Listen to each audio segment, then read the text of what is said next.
Assalamualaikum warahmatullahi wabarakatuh and very good morning to all students. Welcome to Developing Healthy Habit for Life webinar. As a reminder to all, please scan the QR code that has been displayed on the screen for the check-in as attendant to this webinar. And also, don't forget to check out at the end of the webinar. If you have problems scanning the QR code, you may click on the link provided in the chat box. Please make sure to scan the QR code in order to receive your e-certificate. Details regarding today's webinar are shown on the slide. 서러워도 어쩌겠어 I do 모두들 미워하느라 애써 날 무너뜨리면 답이 되나 외로워서 어떻게 미움마저 삼켰어 화낼 힘도 없어 여유도 없고 뭐 그리 아니고 가까운 게 그냥가 왜들 그래 서럽게 Maria, Maria, Maria, Maria, 빛나는 밤이야 날 괴롭히지 마. Oh Maria, Maria, Maria, 뭐하러 아둥바둥해 이미 아름다운데. Yeah, oh my, yeah, Maria, Maria, yeah, oh my, yeah. Maria. No frame, no fake 지끈지끈거려 하늘은 하늘색 사는 게 더 뻔해 내가 갈 길은 내가 덮었지 먹이는 기회로 다 바쁘지 굳이 않은 거리 보고 싶다면 이겼다 외로워서 어떻게 미움마저 삼켰어 화낼 힘도 없어 이유도 없고 맘을 더럽히지 마 타락하기엔 아직 일러 Maria, Maria, Maria, Maria, 빛나는 밤이야 날 괴롭히지 마. Oh Maria, Maria, Maria, 뭐하러 아둥바둥해 이미 아름다운데. Yeah, oh my, yeah, Maria, Maria, yeah, oh my, yeah, 아름다워 Maria.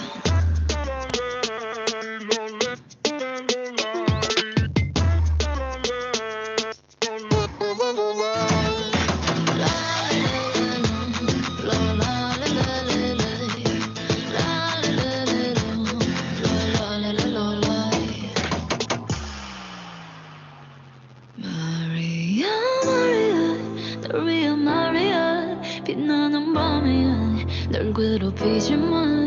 Oh Maria, the real Maria, 뭐하러 아둥바둥해 이미 아름다운데. Yeah, oh my, yeah, the real Maria, yeah, the real Maria, yeah, 아름다워 Maria.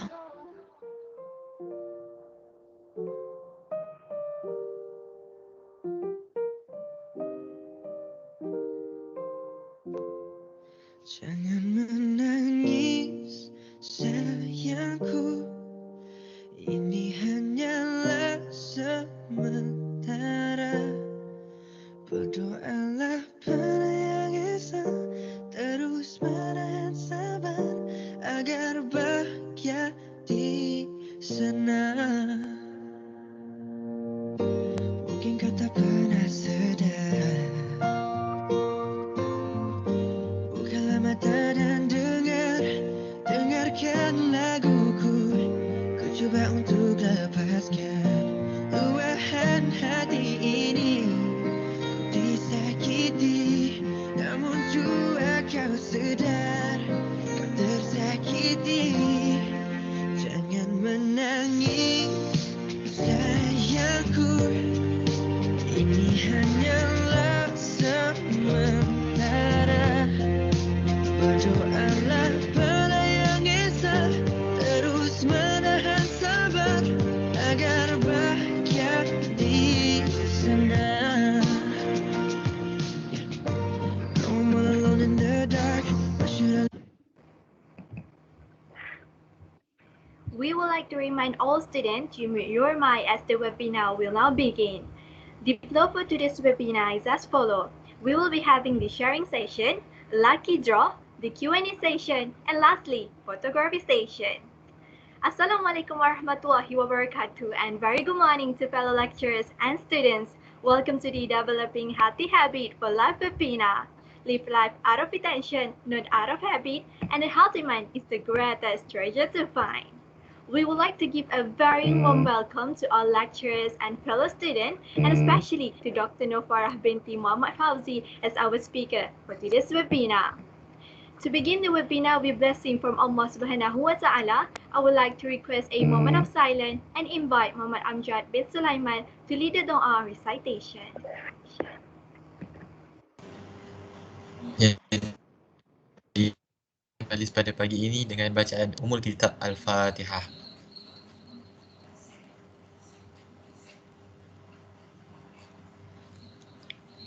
Bismillahirrahmanirrahim. Alhamdulillahirabbil alamin. Wassalatu wassalamu ala asyrafil mursalin wa ala alihi wa ashabihi ajmain. Ya Allah, Ya Rahman, Ya Rahim. Hanya padamu sahaja kami panjangkan kesyukuran atas segala rahmat dan berkat-Mu. Bersempena dengan webinar Ooo I See pada pagi ini, kami memohon inayah dan taufik-Mu. Kurniakanlah kesejahteraan dan kebahagiaan kepada kami. Bukakanlah hati-hati kami, lapangkanlah dada kami supaya kami dapat menimba ilmu pengetahuan yang berguna untuk agama, bangsa dan negara. Kami memohon kepadamu, Ya Allah, berkatilah majlis pada hari ini dengan limpahan rahmat-Mu. Semoga segala usaha kami dalam menjayakan majlis ini mendapat keredaan dan keberkatan-Mu. Kami berkumpul pada hari ini untuk menimba ilmu, bertukar pendapat, menyumbangkan buah fikiran, menghubungkan silaturahim dan memberi sokongan ke arah meningkatkan lagi prestasi kami. Ya Zal Jalali wal Ikram.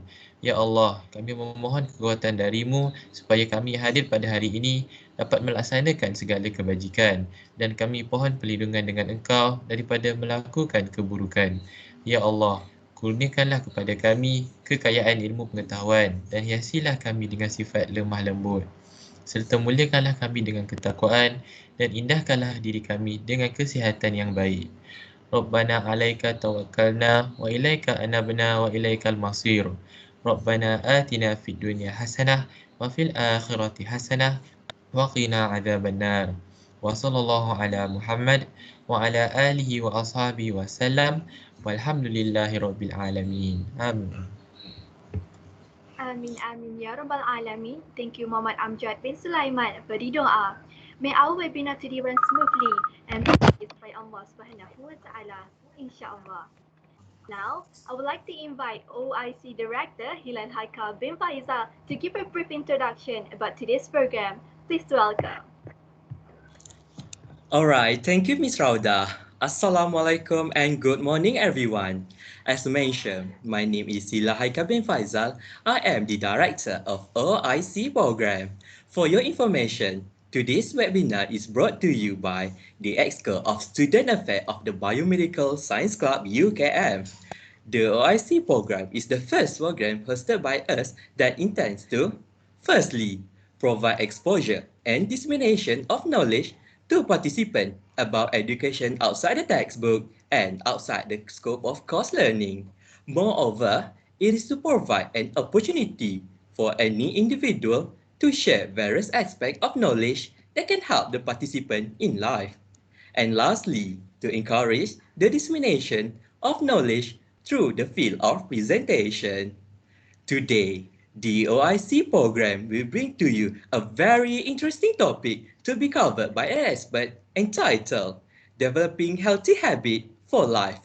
Being aware of good and healthy habit is something that should be practiced by all of us to ensure a good holistic way of life.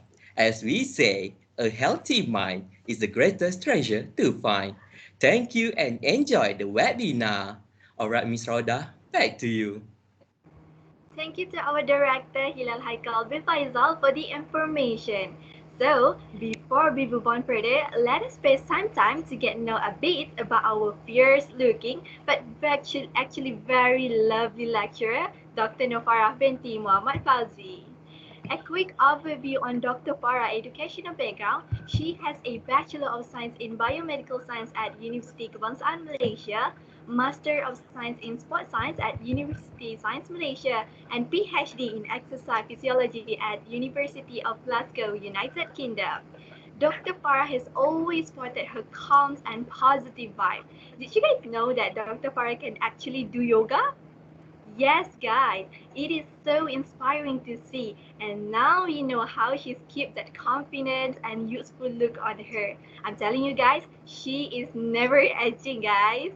When you meet her, you can tell that she's not only pretty, but also a great fashionista. You wouldn't even blink an eye. That's how eye-catching Dr. Farah is, and that's why Dr. Farah is well known among the students as Ratu Fashion FSK. Assalamualaikum, Doctor. How are you doing, Doctor? Assalamualaikum, Doctor. Are you there? Alright. Alright, everyone. Allow me to start. Sorry, Doctor. I cannot hear you clearly. Oh, you cannot hear me clearly. Can you hear me now? Okay, now I can hear. Okay, no, I just said thank you for the very, very late. Alright. I was not through anyway. Alright, everyone. Allow me to start our webinar with a set of Malay poems for UKM tradition.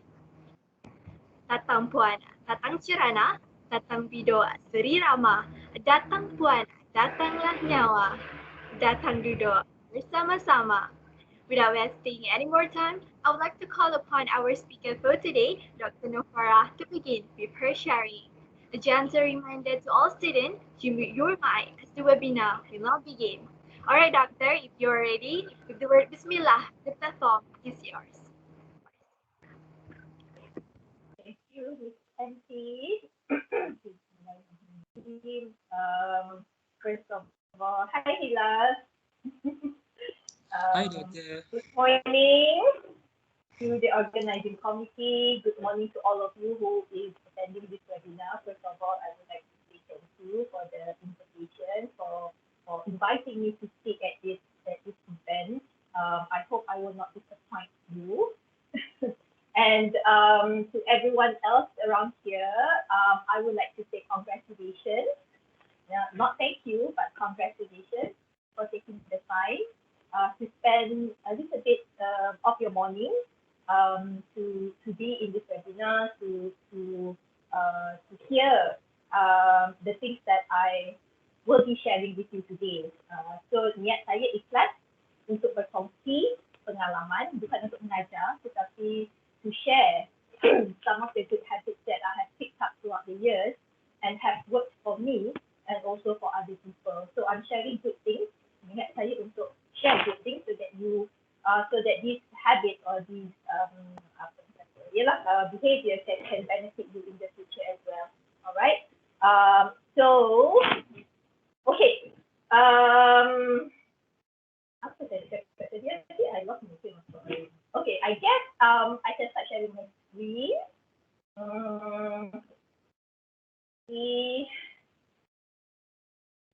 Okay, I hope you can see. Kalau tak boleh nampak,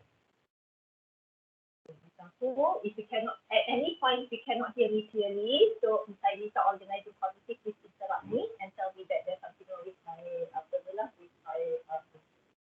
or audio or anything like that. Okay, so jangan senyap macam tau. Yeah. Okay. Alright. So today, my sharing topic will be about developing healthy habits for life. When I say healthy habits, I mean not just habits that will benefit your physical health, but also will benefit your psychological health, your emotional well-being, your spiritual well-being. So basically, healthy habits that will help to shape a more holistic version of yourself. Yeah, sebab kita ni manusia, we are a human being and we are composed of many different aspects. Yeah, so maksudnya aspect physical, aspect emotional, aspect social, aspect spiritual, and all of these aspects need to be focused on. Yeah, maksudnya kita kena jaga all of these aspects. But there are times, and I think that there are a lot of times when there will be all of these aspects, because we are human beings. Kita tak boleh achieve balance in our life. It is very difficult to achieve balance. It's very, very difficult. But at least you know the different aspects of your life and that you need to take care of. And these habits that I am sharing with you today, inshallah, they akan encompass not just one aspect, but multiple aspects of your life. Yeah? Okay. So, I welcome questions, I welcome comments, I welcome maybe you want to share your own experience with me juga. Saya sangat-sangat malu-malukan. And the way we're going to do that is through Slido. Yeah. So if you have your handphone with you, just pick up your handphone and you can just Google Slido. Yeah. And then click the first search result on top. It will take you to a website called Slido. And this is the number, ada number dia kan, 323359. You just key in the number into the box on top. And then it will take you to a room where you can ask questions, post comments, or post your sharing, whatever that you want to post anonymously. So awak nak tutup saya pun boleh juga because I will not know who you are. Okay, so it's anonymously. And if I'm not mistaken, you also get to like the questions that are posted by your friends. All right, so you can do that throughout the sharing session and also at the end lah. And then when we have our Q&A session, I will go through the questions and then answer some of it lah, yeah, within the time frame that we have. Okay, so right, so today is about habits, yeah, habits. And before I share about the healthy habits that you not need to develop but recommended to develop, let's talk what is habit. Apa itu habit sebenarnya? Okay, so habits. Number one, habits are behaviors that our brain has learned to produce without thinking about it. Okay, so basically they are behaviors, maksudnya that behaviors yang kita buat secara automatic, that we do not have to think about it. A very good example for this is I'm a Muslim and we as Muslims, siapa yang beragama Islam, we have to pray. Yeah, we pray 5 times a day. And we have been praying since we were taught to pray, and usually semasa kecil lah, semasa kita muda, semasa kita kecil kita sudah diajar untuk solat. And solat is actually a habit, yeah. The pergerakan, the performing solat is actually a habit that you don't have to think about what you need to do next.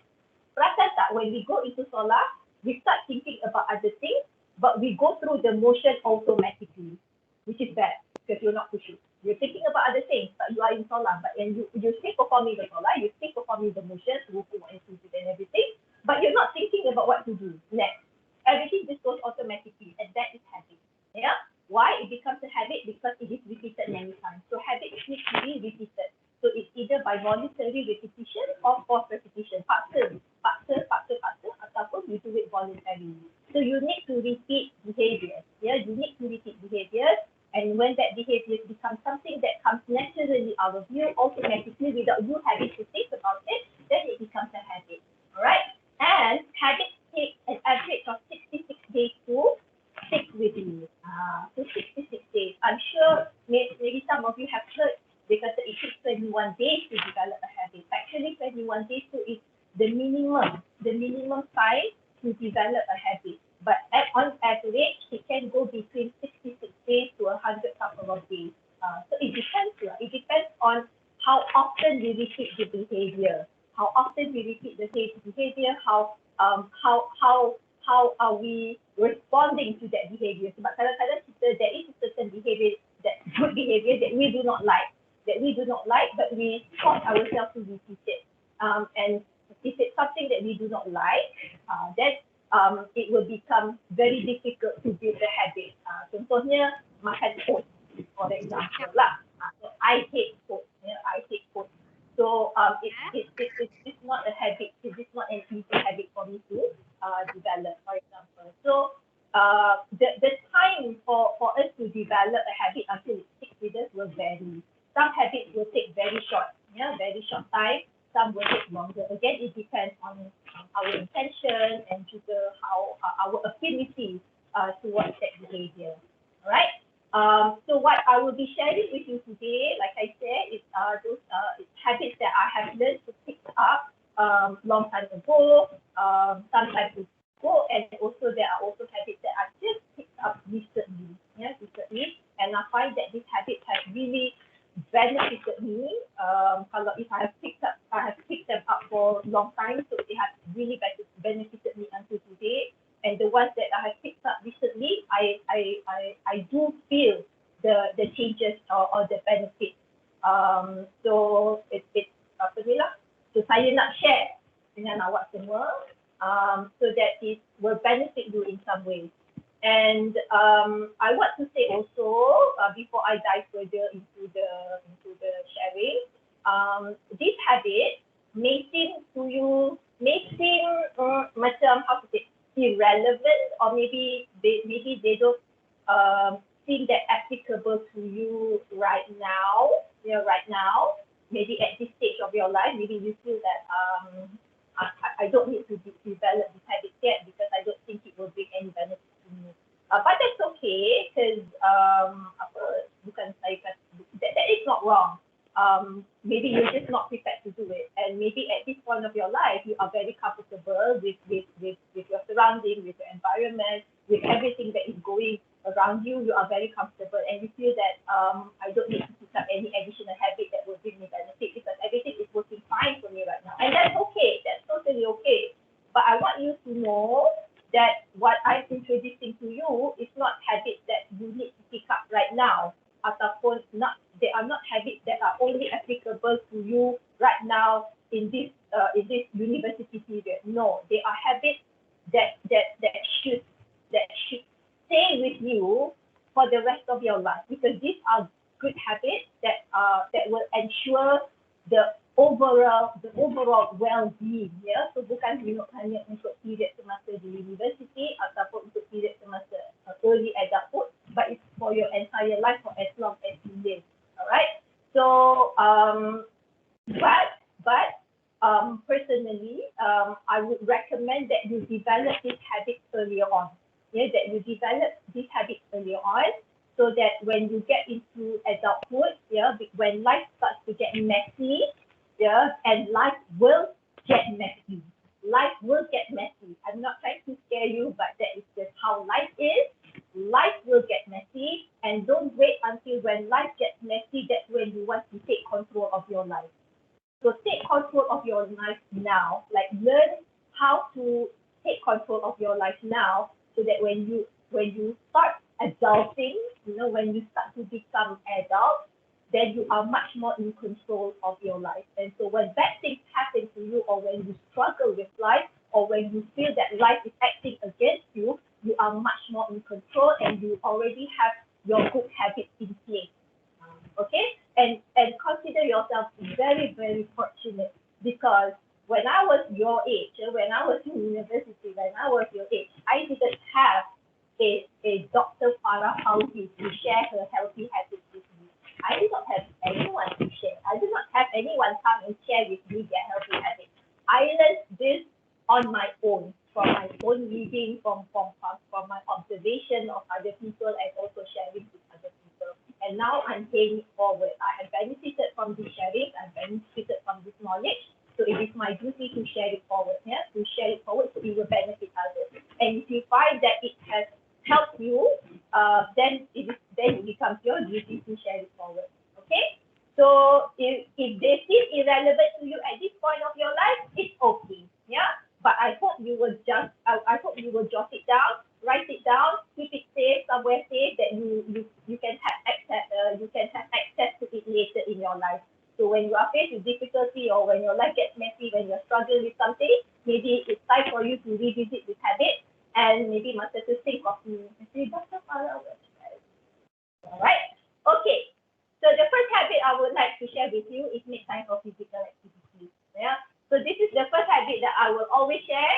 Kalau apa-apa pun orang cakap, saya akan kata make time for physical activity. And I did not say exercise here. I did not say exercise here, and I do not want to say exercise. I just make it general physical activity, because exercise is very specific, like macam yoga, or you go to the gym and do lifting weights, or you play badminton, table tennis, or or you do Zumba. Those are specific types of exercise. And especially during this pandemic, not everybody has the opportunity, not everybody has the opportunity to get involved in specific types of exercise. But everybody has equal opportunity to be physically active. All right, so physically active di sini, you just do any type of physical activity, just move. Yeah, just move. Like maksudnya walk, or you cuci kereta, sapu sampah, scrub the toilet, do house chores, cooking, gardening, just simple everyday activities are enough. Alright, and why saya betul-betul tekankan physical activity or exercise, because it helps to develop a healthier version, older version of you later. Okay, so when I say exercise or physical activity, think about how you want to end up later in life. What kind of person in terms of physical activity, in terms of your physical health, what kind of person with physical health that you want to be when you are much older later in life. So don't think about physical activity or exercise as something that will help you lose weight or something that will make you look better in terms of external image. Yeah? So those are short-term goals or short-term benefits that may not stick with you for a long time. So when people ask me why do I stay active, like I'm 40-something years old, why do I stay active? It's because I want to age healthily. When I grow older, I do not want to feel pain. I want to be able to move like other people. I'm 40-something years old and I have friends, peers, I have friends, peers who are burdened with chronic diseases. I know somebody, a schoolmate he's a guy who got stroke before he even reached 40 years old. And now he's not working and the wife is working very hard to support the family. And it's a very, very unfortunate luck. So I do not want to end up in that situation. I see a lot of bad things in this world. Bad things, unfortunate events, unfortunate things in this world. And so one of the things that I think myself that I can control in this life is my physical health. Mana yang kita boleh control, kita cuba control. Because there are a lot of aspects in this life that we cannot control. So apa yang kita boleh control, kita cuba kawal dari sekarang. Alright? So it's not about achieving your ideal body weight or your target body weight ataupun is to look good so that you can post pictures on the Instagram thread and get any likes. No, it's not about that. It's not becoming an influencer or anything. It's about how you want to end up when you are much older. And actually, a lot of us tend to take for granted the ability to move. The ability to move. Because if you are not able to move, maksudnya if you are able to move but you move with pain, that is just it takes the nikmat away from life. Yeah.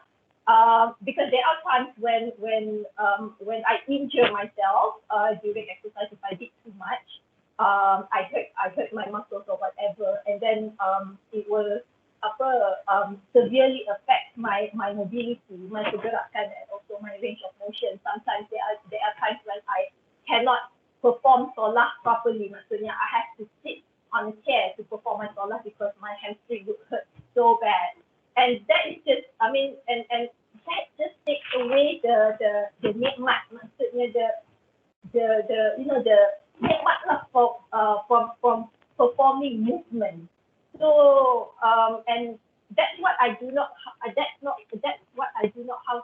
want to end up when I grow older. Maksudnya bila bergerak aja sakit lutut, bila bergerak aja sakit sakit badan atau sakit bahu. I do not want to end up like that when I am much older. So that's why I do these things, so that my body is used to it, it's used to movement. And I am able to perform activities like normal daily activities as I like to perform them. And it is not about doing yoga, it is not about doing split, it is not about squatting 100 kilogram weight. It's just doing simple everyday things that a lot of people do not get to do. A lot of people do not get to do because of restrictions in their mobility, because they are not physically healthy.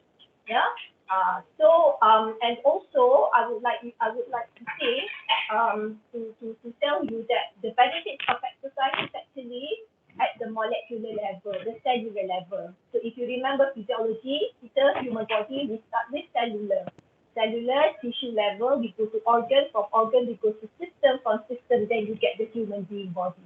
So the benefits of exercise actually begins in the cellular level. Yeah. So you see changes in the cellular level. Actually, we cannot see the changes, but the changes are actually happening. For example, it helps to produce healthy chromosomes. You know what is in your chromosomes? Your DNA. You know what your DNA does? It gives you genes. Yeah, you have bad genes, you have good genes. So science has proven that exercise or physical activity, being physically active, helps to switch off the bad genes and turn on the good genes. Because dalam badan kita ni ada banyak jenis genes. Ya, ada cancer genes, ada cancer genes, macam-macam genes lah, genes untuk diabetes and all.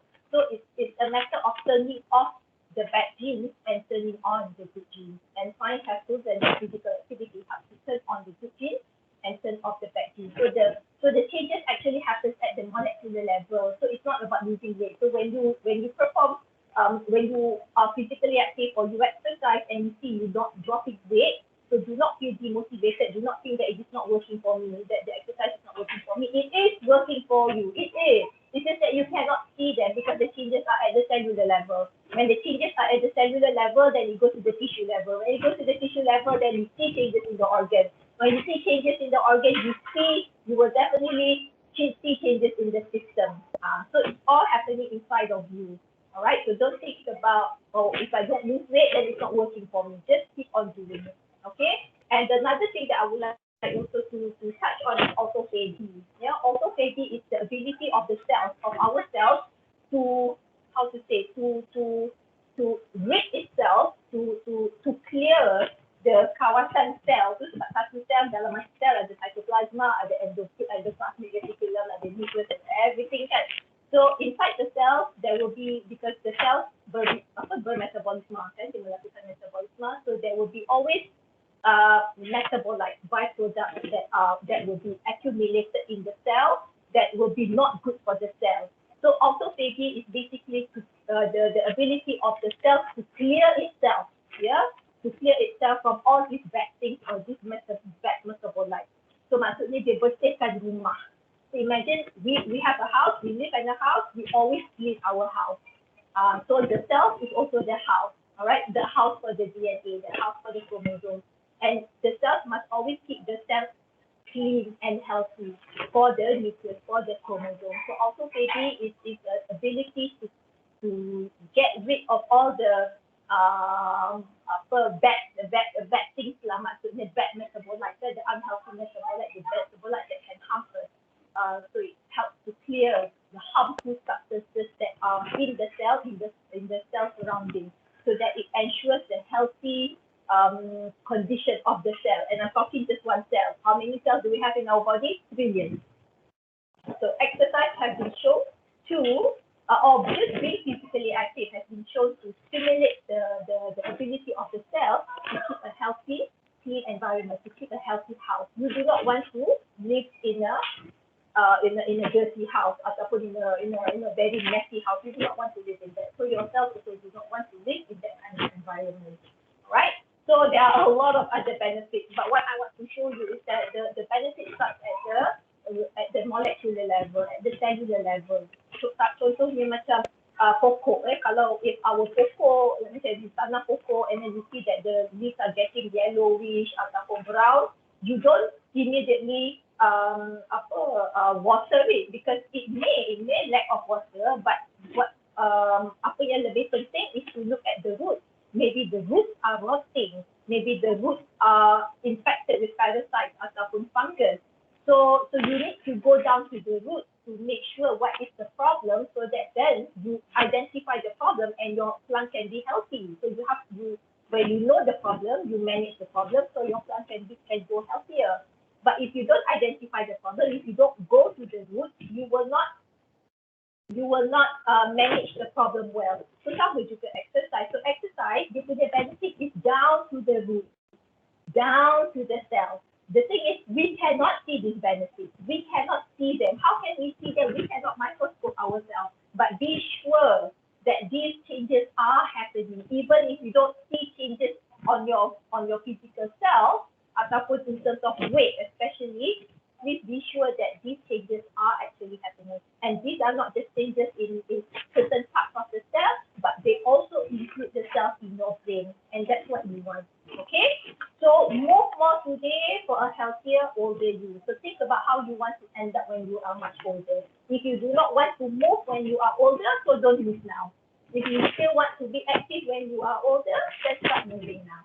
Okay? And satu lagi saya nak cakap, there are the two organs in our body that if we use them, they will be of benefit to us.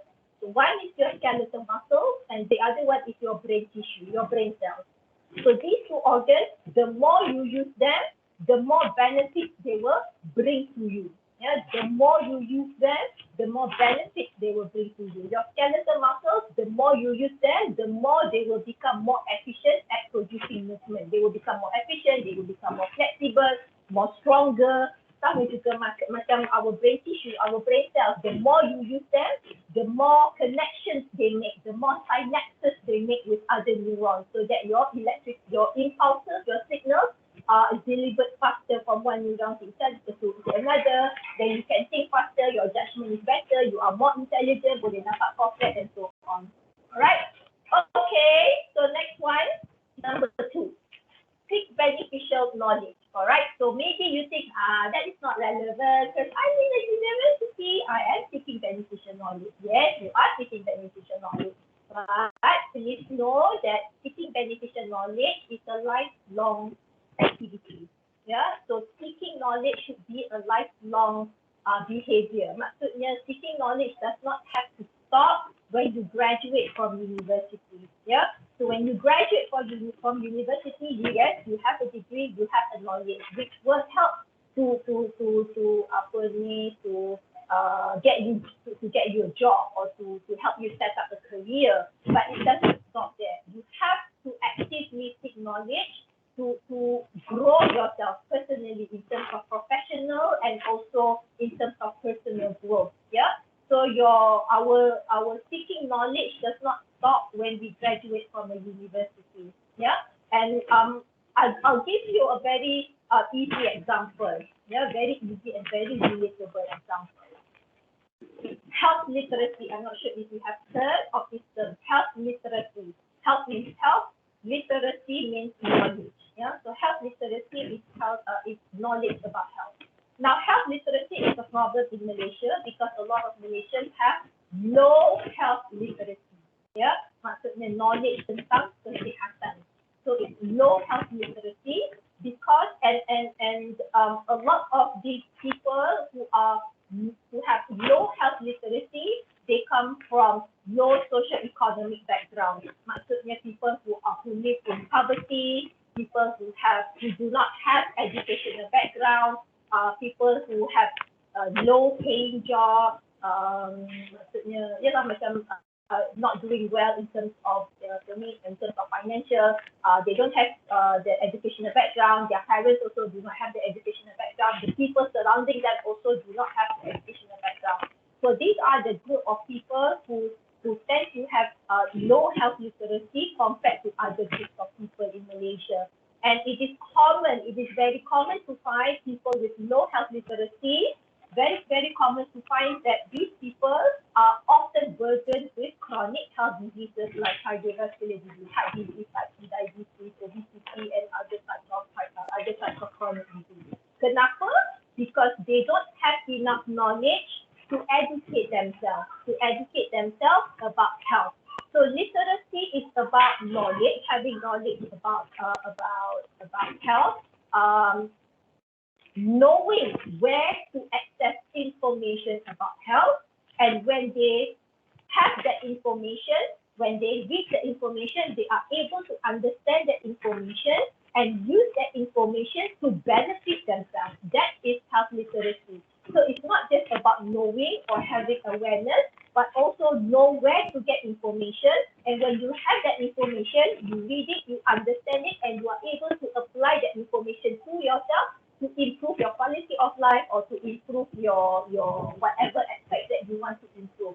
So having literacy about health will determine how healthy you are in the future. And that is just health literacy. There are other types of literacy, like technology literacy, to be able to use social media, laptops, and so on. So knowledge is vast. Knowledge is vast, so you just have to choose which type of knowledge that you think will bring benefit to you and will help to develop you into becoming a better person, a better individual that can serve the society, that can serve the community, or serve yourself and the people surrounding you.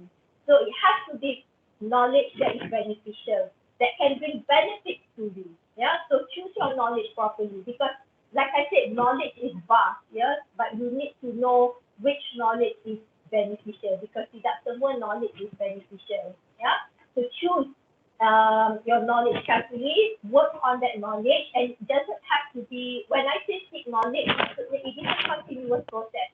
Ya, bukan proses yang 1-2 hari baca Wikipedia dan lepas tu faham. No. So knowledge, when you have knowledge and beneficial knowledge will develop you to be a better person. Yeah, will develop you to be a better person. If you just reading, maksudnya baca Wikipedia atau baca all the things that are now posted on Instagram, a lot of things on social media, that is knowledge. But if it doesn't help you in any way, it is not beneficial. Okay, so it is not beneficial if it doesn't benefit you. All right. So when I say seeking knowledge, it can be about developing new skills, developing new talents, things that will help you grow. Yeah, for example, maybe some of you are very interested or very inclined in business or entrepreneurship. So you can learn skills of entrepreneurship. You can attend webinars or classes on how to develop entrepreneurship. So you are able to go into entrepreneur. You are able to become an entrepreneur when you bila dah tua nanti lah, bila dah meningkat dewasa. So learn new things so that you are able to grow, to be a better person, who can serve the community, not to be a better person so I can buy a Mercedes, or I can buy a Range Rover and then take pictures in front of my car and post it on Instagram so I get many likes. No, it's not about that. It's always about serving other people. It's how you can be of benefit to the society, because that's what makes life meaningful. If you cannot serve the society, if you cannot be useful to other people, then life is not meaningful. Yeah. So life is not about just wealth in terms of having a lot of money. If you have a lot of money but you don't serve people, it's not meaningful. Trust me. Okay. All right. So next one is early bedtime. Ini pun lagi satu, mungkin you think cannot lah, jadi student susah lah nak early bedtime and all. It's okay, it's fine, I understand. But you need to know that early bedtime is very, very important. Very, very important, especially when you get older. Yeah. When I say when you get older, I do not mean when you get to 50 or 60 years old. When I say when you get older, is when you reach adulthood. Okay, so right now you are still in your adolescent period. You have not adulted yet. You have not transitioned into adulthood. So when you transition into adulthood, when you start to become dewasa, you have your own job, you have more responsibilities. So that time it is very crucial for you to take charge of your life, to be in control of not just your physical health, but also your psychological, emotional, and your spiritual health. Yeah. And one of the ways to achieve physical health, mental health, and mental health is to have early bedtime, right? And I'm sure you've heard about you need to have 6 or 7 hours of sleep for you to ensure a good life, ataupun a healthy body, 7 to 8 hours of sleep. But research evidence, I'm not just taking this from Wikipedia ataupun from Instagram. Saya dah tulis dekat situ, dekat bawah tu, if you see at the bottom tu, It's a scientific evidence, yeah, it's published in 2020, very recent. So it has shown that actually the timing of sleep, yeah, timing of sleep maksudnya the time you go to bed. Timing of sleep is more important than the duration of sleep. The duration of sleep dia yang 7 or 8 hours. Yeah, the timing of sleep maksudnya the time that you go to bed is much more important than how much sleep you get. Alright, and the earlier you go to bed is the better for your physical health. Yeah, for your brain health, for your physical health overall.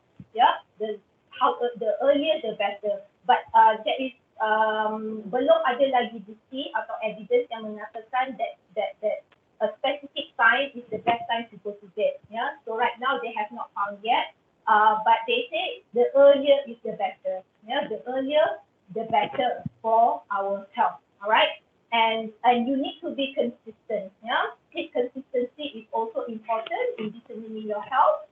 Sleep consistency meaning if you go to bed at 10 p.m. then always go to bed at 10 p.m. So maksudnya bukan hari ni 10 p.m. besok 11 and then the next day at 1 a.m. and then the next day pula following day at 7 p.m. You know, so you need to be consistent. Yeah, so sleep timing maksudnya early bedtime and also be consistent at it is very, very important.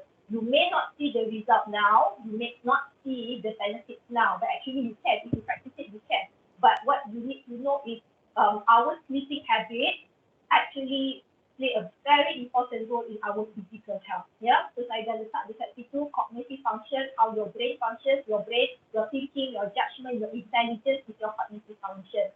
So sleep, early bedtime ataupun early sleep timing has been associated with better cognitive function, with reduced cardiometabolic risk, maksudnya faktor risiko untuk mendapat sakit jantung, untuk mendapat obesity, untuk mendapat diabetes, untuk mendapat mental disorder. So these are all cardiometabolic risk. And another one is adiposity. Right? So adiposity is adipose tissue. Okay, so what is adipose tissue? Adipose tissue is fat tissue. So late bedtime, yeah, late bedtime has been associated with high adiposity. Maksudnya late bedtime, if you go to bed early, if you go to bed very late, yeah, you will have a higher tendency to put on weight, much easily compared to others who go to bed earlier.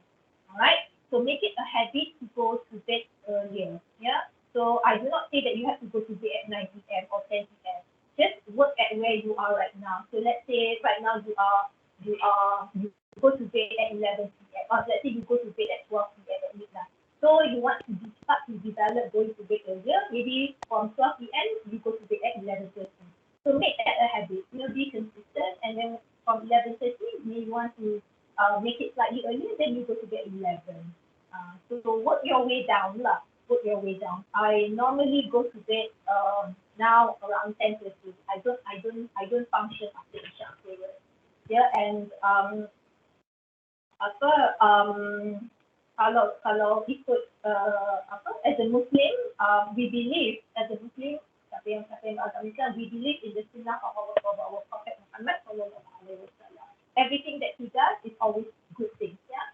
And our Prophet Muhammad believes that no activity or no heavy work should be done after Isha prayer.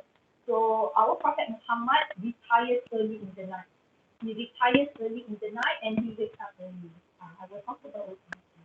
So he retires early in the night. So actually all the heavy work should not be done after Isha prayer.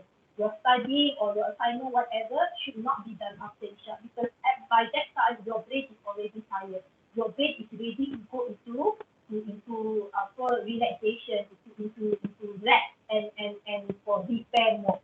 And if you are forcing your brain to work at that moment, macam bukan kata tak boleh saja. But if you stick at this habit sampai you develop this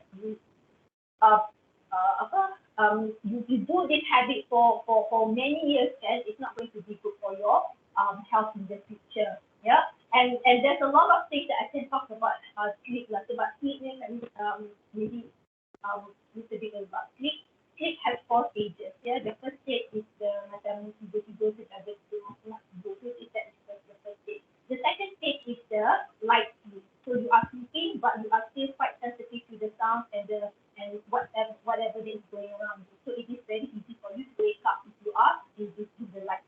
The third sleep is the third stage will be the deep sleep. This is the most important stage, the deep sleep. And then the fourth stage, it is not really a stage, it is actually a different type of sleep, but some people call it as the fourth stage. The fourth stage is the REM sleep, which is this is when we start dreaming. Yeah. And among these four, and during the course of the night, we alternate between these four stages of sleep. We go from the first stage, then we go to second stage, and then we go to third stage, we go to fourth stage. And after fourth stage, maybe you go back to second stage, you go to third stage. And then after that, you can go back to the first stage. Maybe you wake up sejaga tengah malam kan. So we alternate between these four stages. We are never in one stage all the time. Yeah, we are never in one stage all the time. All right. So, and among these four stages, the most important for the body for growth and repair. So the time when your body is growing, or the time when your body is repairing itself, everything that is inside your body needs to be repaired. You know, bukan everything macam magically turns new. No, it needs to be repaired. Every day, everything inside our body, all the cells and tissue needs to be repaired, especially the cells in our brain. So the repairing process occurs during the deep sleep. Yeah. So if you are in REM ataupun the sleeping, the dreaming mode, the process of repairing will not occur. Because masa tu awak tengah bermimpi, especially kalau mimpi kena kejar hantu raya and all that kan. So it's not the time for repairing. No, because your brain is active at that moment.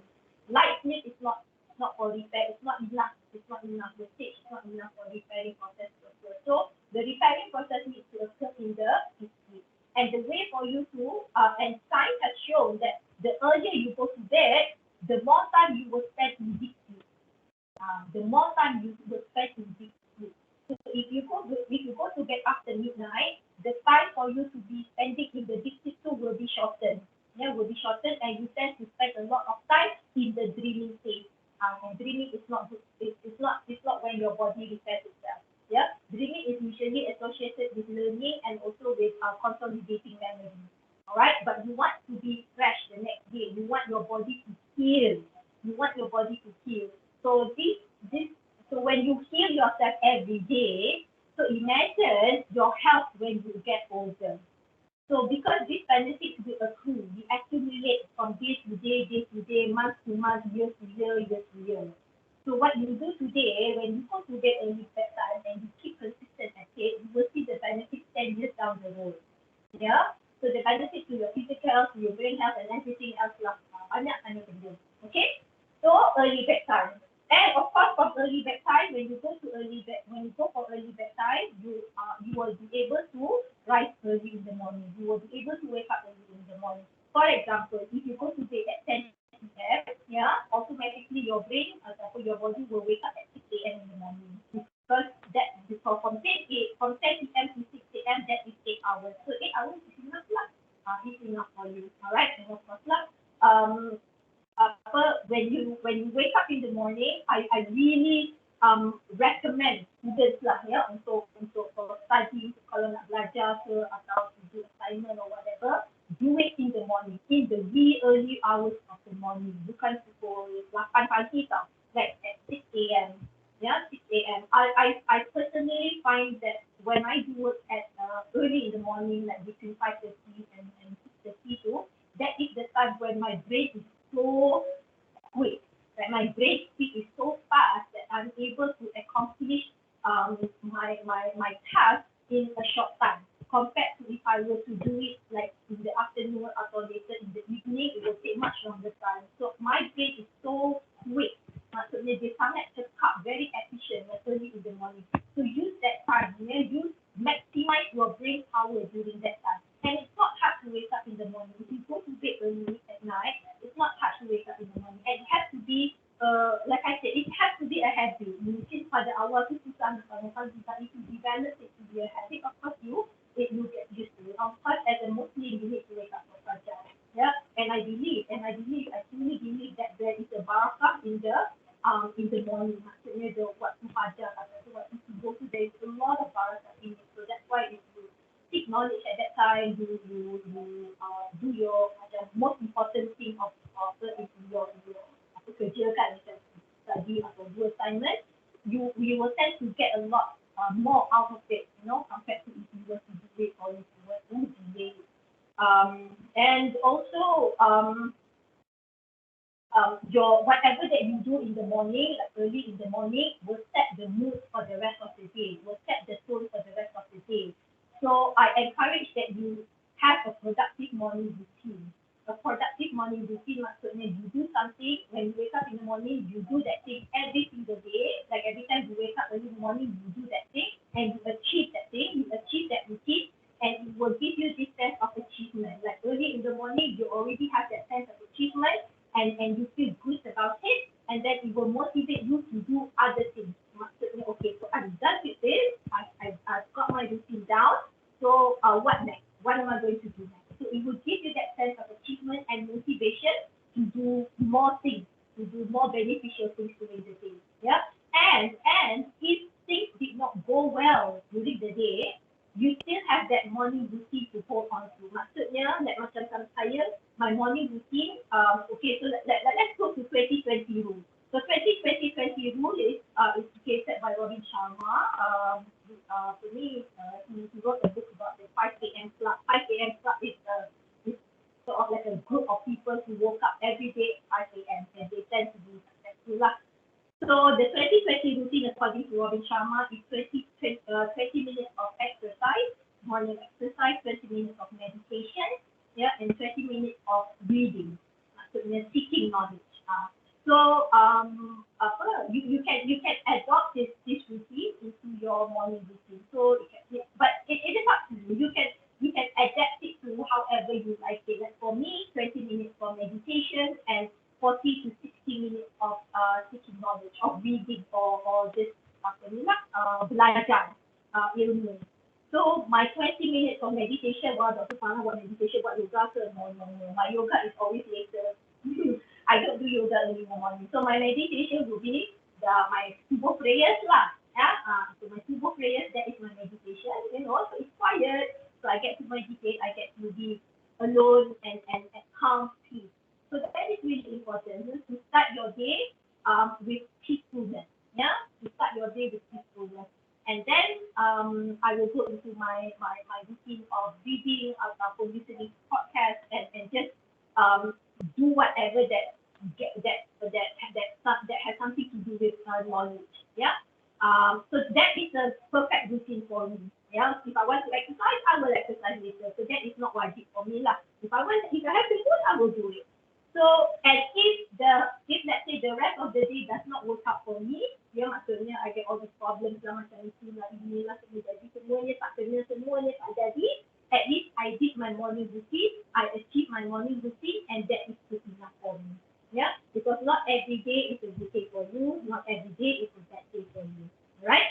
So, have that habit, wake up early, have a productive morning routine. It does not matter. It does not have to be meditation or exercise or whatever. Just as long as it is productive, maksudnya productive ni bermaksud it gives benefit to us. If you want to start your day with drinking coffee or drinking tea because it helps to put you up and give you energy, fine. So that's a productive morning routine. But you may want to expand it to something that will give you more benefits lah, maksudnya develop to include more healthy benefits ataupun more healthy habits that will help to set your day. Yeah, it will give you a good mood.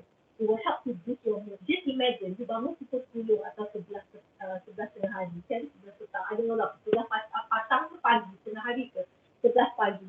And bangun tu dah lah macam groggy, like macam what's happening and stuff, and then after that you just go straight to brunch ataupun lunchtime and you watch TV and you don't have a productive routine, and you will feel like and your whole day will just suck the whole day because you didn't start it with something that is productive.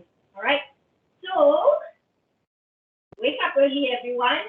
Sama lah juga nak pergi kelas tu, kalau dah tahu kelas pukul 9, bangunlah subuh. Kalau tak bukan, if you're not a Muslim, it's okay, wake up at 6, do your ulang kaji, have some coffee, do a little bit of meditation, have that peacefulness and calmness, and then log into your class at 9 p.m. Before at 9 a.m.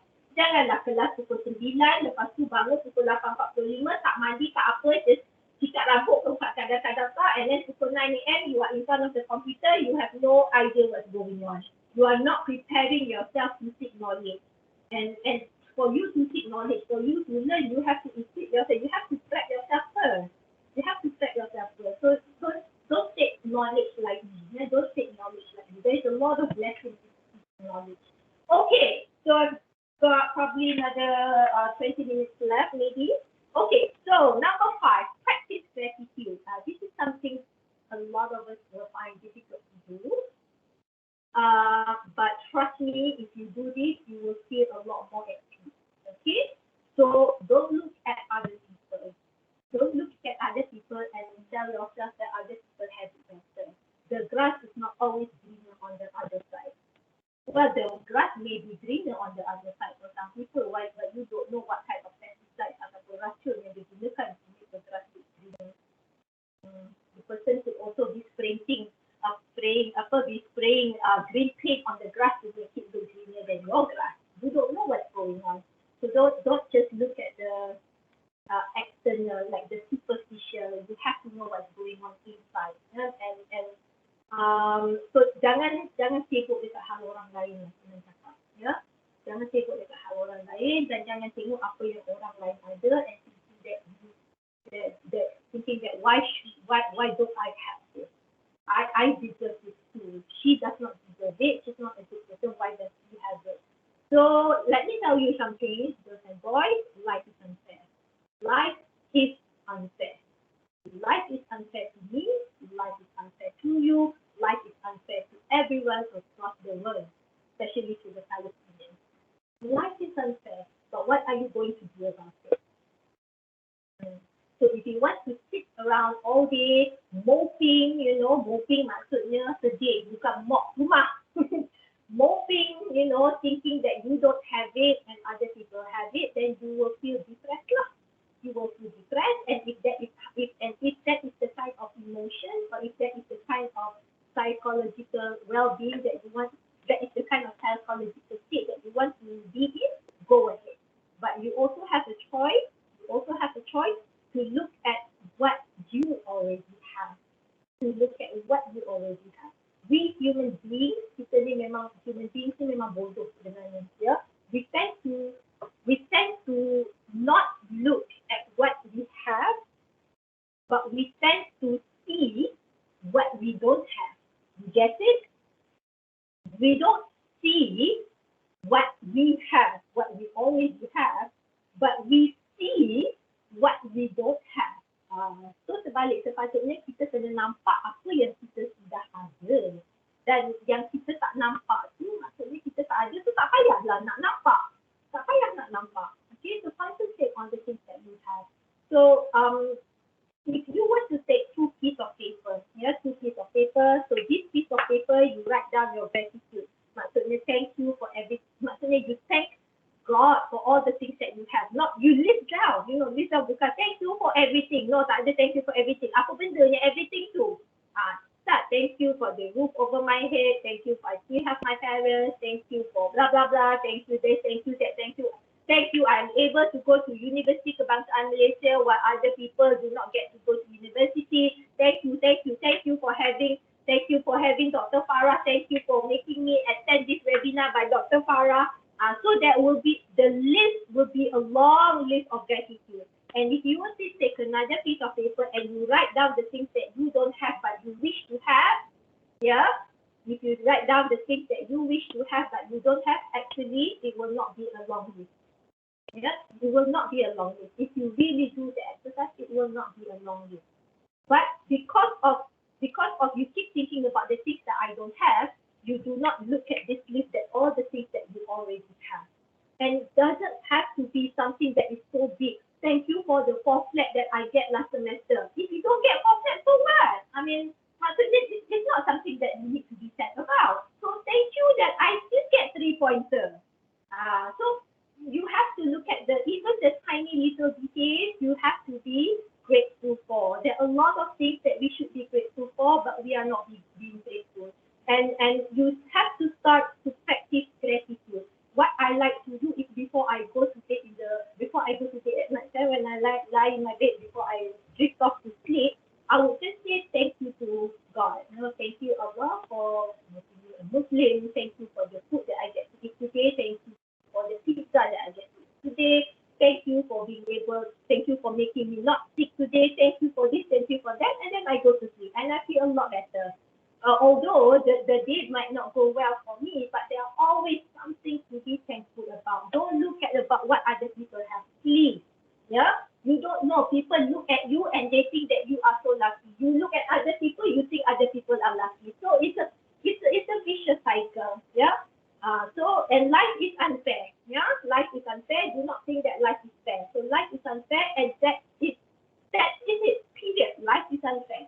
So what are we going to do about it? So you can look at life from two perspectives. You want to look from a perspective of positive, or you want to look at it from a perspective of negative. So you choose, because whichever you choose is going to affect your mental well-being. It's going to affect your emotional well-being. If you want to feel sad all the time, then think about all the negative things. If you want to feel happy, you want to feel at peace, then think about positive things. Yeah, and not to say I am always positive. No. It's not about you have to be positive all the time. It's just you need to be more grateful than you are feel grateful ataupun ungrateful. Right? And what you can do is sometimes I like to do this exercise when I'm feeling really, really down. Like when I'm feeling really, really down, I would write myself a letter. Sometimes I write it in a journal, kind of like, dear diary, I'm so sad, like that lah. I will luahkan perasaan, things that the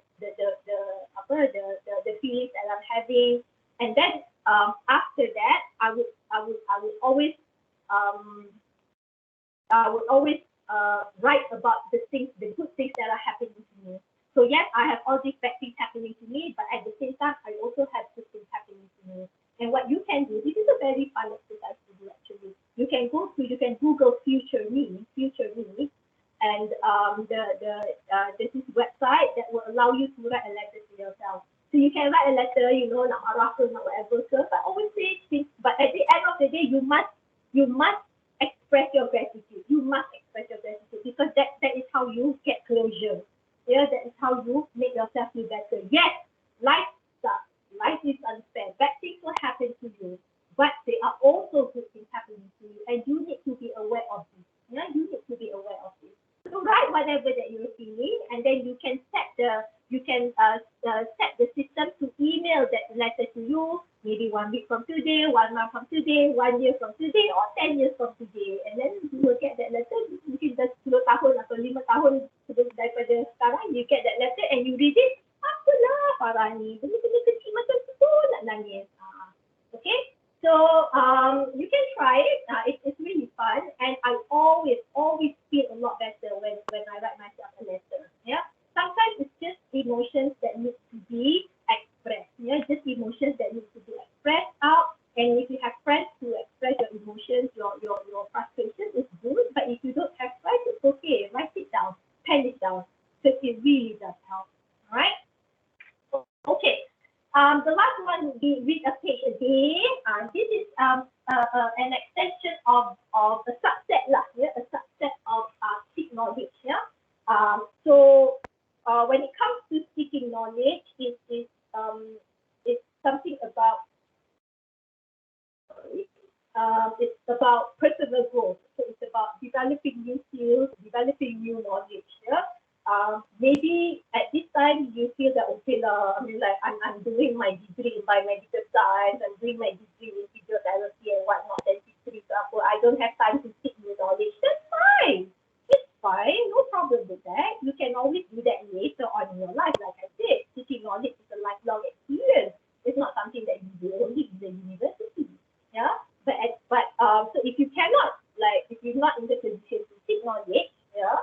To actively seeking knowledge, you can always read a book. Okay? So it is the milder version or the lighter version of seeking knowledge. So read, if you can, read a page a day. If you're not the type to read books, try to read a page a day. Okay? I know some of you are avid readers, so that's good, very good. Keep at it. And I have to tell you that you need to read as much because you will not have time to do it later on when you start to become adult. I used to be an avid reader.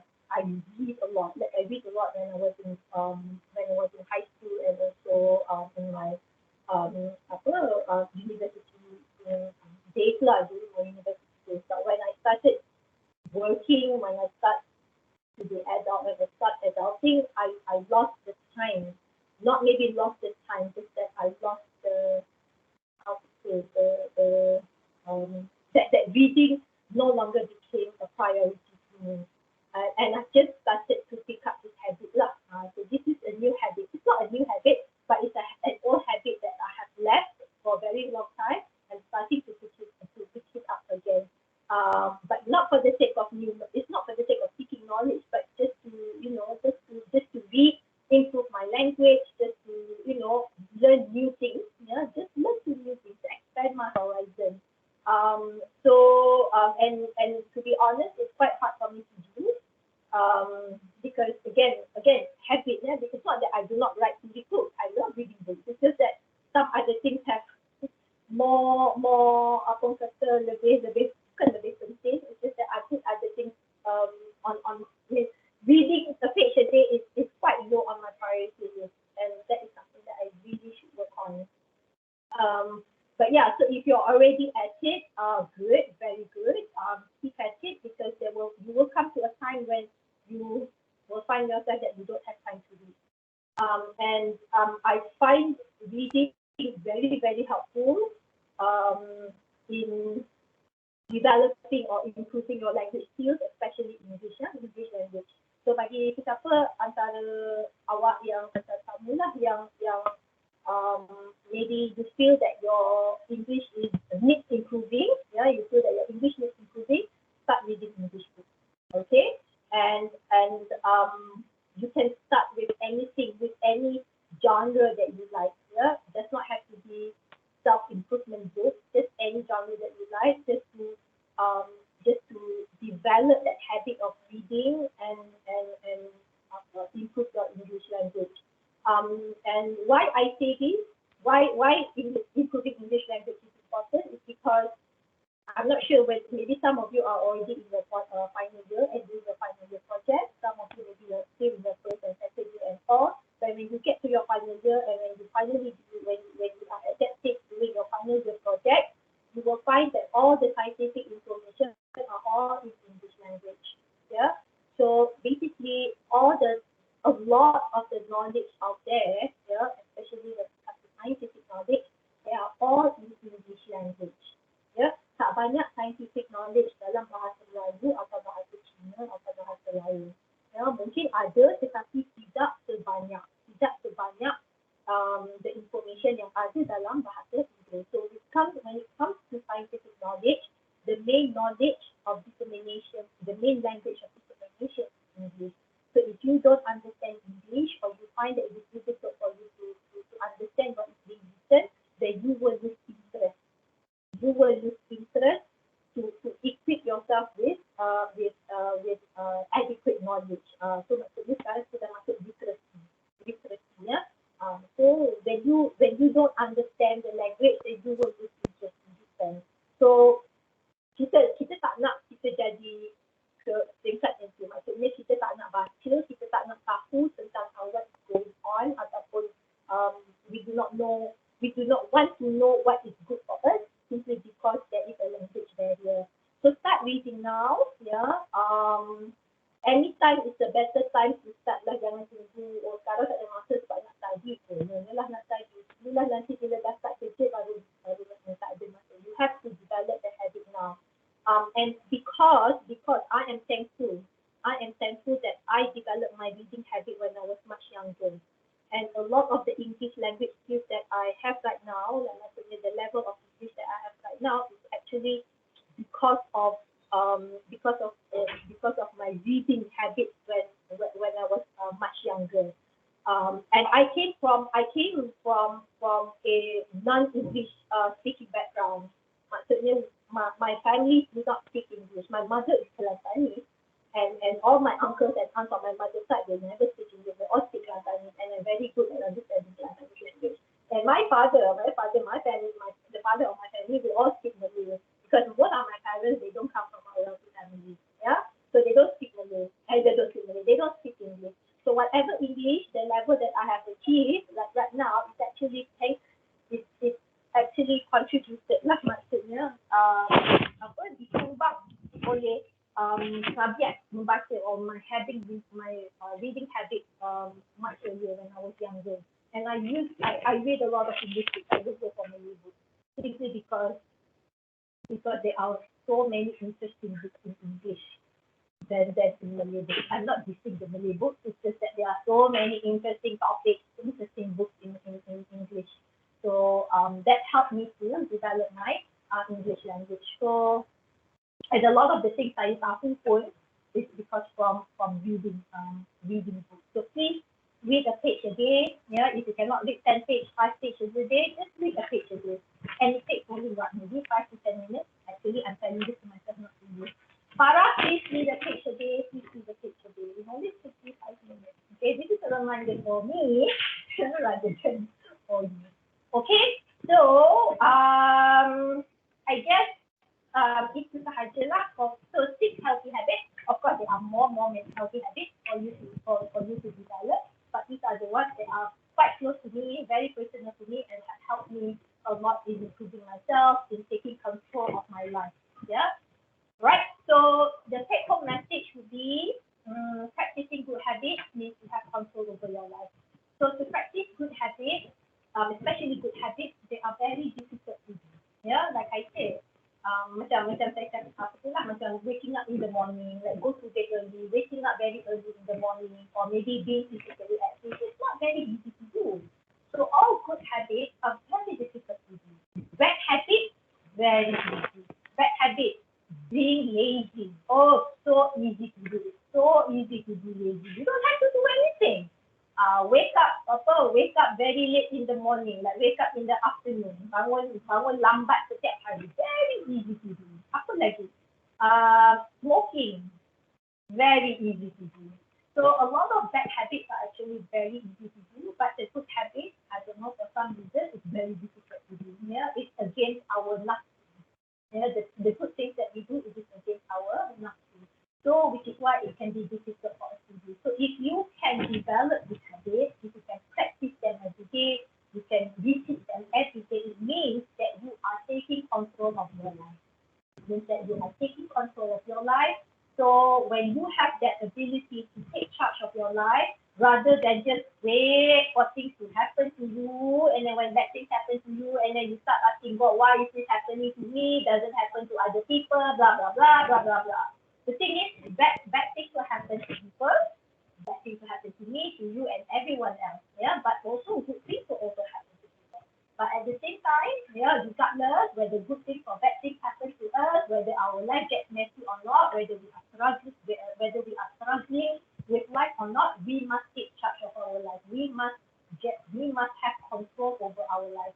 So when you live your life with intention. That's why my motto is live your life with intention, not out of habit. And the habit that I'm referring to is bad habit. Yeah. So when you start your day, you must have intention. This is what I am going to do. I'm going to be physically active. I'm going to read a page a day. I'm going to do this. I'm going to do that. So those are good intentions that will develop into good habits. And when you are able to achieve, like when you are able to make a habit stick with you, then you have achieved something. That means that you have control over your life, and when you have control over one thing, it means you can control other things as well. Okay? And the other one is our success lies in our daily routine, not on our luck. So when you see somebody get successful, yeah, it's not because of luck. Yeah, it's not because of luck. It's because of the struggles and the things that the person does every day to get where he is. Okay, so what I'm trying to say here is that it's good to have goals in our life. So, for example, okay, my goal is to achieve 10,000 K a month. For example, like in my trip. For example, so fine, that is a goal for me. Yeah, I want to have a business. Jual makeup, whatever, when I'm 25 years old, fine, that is a goal for me. But you have to remember the outcome or the goal is not as important as the process that will take you to the goal. Okay? The goal is important. Yes, the goal is important. But the process is more important. Yeah, the process that will take you to the goal is more important than the goal itself. Yeah, because if you can undergo the process dengan baik, not only you will achieve that goal that you have just set for you, for yourself earlier, but you will achieve bigger things. You will achieve many more things. So concentrate on the process. Do not be so hung up on getting apa orang kata nak dapat result dengan cepat. Alright, and the thing with the younger generation today, especially your generation, when everything is just all social media, so you tend to go for instant gratification. Yeah, instant gratification maksudnya you do something and you get feedback immediately. You get the outcome immediately. You post something on social media and then you get likes. So the like is the instant gratification. You post something and immediately 2 seconds after that, notification comes in. Blah blah blah, like your post. Blah blah blah, like your post. So that is instant gratification. And don't train yourself to be so hung up on instant gratification because these are all fake likes. Alright, so they don't mean anything. Yeah, they make you feel better for maybe I don't know for a couple of minutes, but after that then what? What can those likes do to you? Okay, so concentrate on the process. On the process maksudnya perjalanan to get to your goal, and it does not matter how long the process takes because it's the process that will give you the benefit, not the outcome. The outcome is the outcome. The outcome will be there. It will not go anywhere. Yeah, so don't worry. You will get to the outcome if your process is a good process.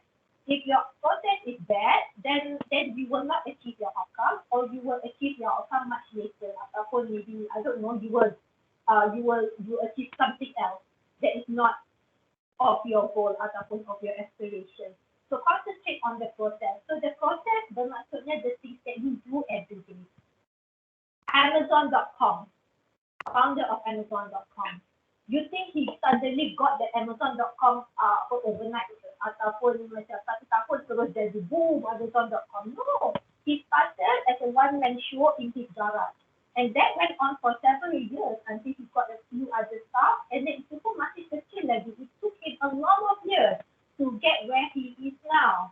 So it's the process that means more than the goal. And of course, if you do the process correctly, and I'm sure Jeff Bezos did the process correctly because look where Amazon.com is right now. So if you concentrate on the process, you give time to the process, you develop good habits, you make sure that your habits are this, you take control of your life, be sure that the outcome will be there. Outcome, and in fact, better outcome. He will be waiting for you at the end. Okay? So, saya rasa itu sahaja yang untuk hari ini for sharing today. I hope it has benefited you in some way. And if you have any questions, please, they are welcome. And please, you can go to Slido, type in your questions or comments or share, and then I will share some of the questions now during the Q&A session. Okay? So thank you very much, everyone. Back to you, Miss MC. Thank you, Dr. Farah, for the very compact and informative sharing. I am very sure the sharing session given by Dr. Farah just now will be very beneficial to all of us. So can you guys maybe give some love to Dr. Farah? Come on, give some love. All right. We have now reached the end of the first session for the webinar. Next, we will be having a Q&A session after the lucky draw session. We will use the Slido platform for the Q&A session, in which uses the pin that has been shared by Dr. Farah just now. So for those who have question in your mind, you can get ready by simply putting your question there. Now, let us proceed with our next agenda, which is the most awaited session, the lucky draw, and let's see who will be the lucky one. Let's begin. Alright, guys. Are you guys excited? If you guys excited, can you guys give some love? Yes. I know you guys excited. Alright, everyone. So let's start by spinning the wheel. Let's spin the wheel. Let's see who will be the lucky one. What do you guys think? Who will be the lucky person for today?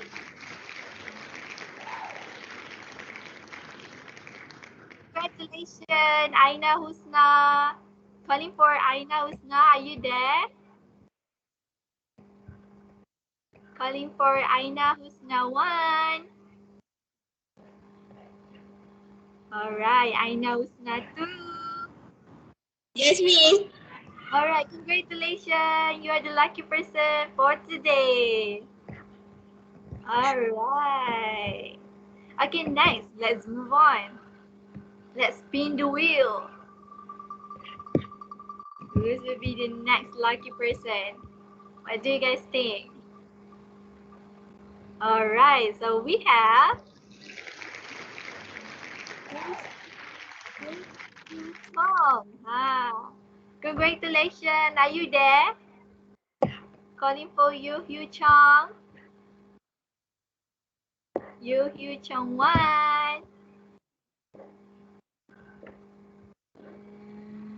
Are you there, you, Hugh Chong? Calling for you, Hugh Chong 2. Last call.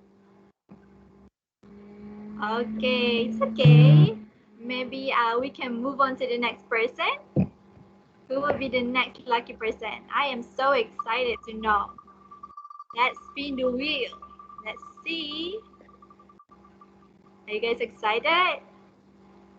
Alright, so we have Nur Fatiha. Nur Fatiha, are you there? Can you open your mic? Hello, ya saya. Congratulations, Nur Fatiha. Yay. Sama-sama.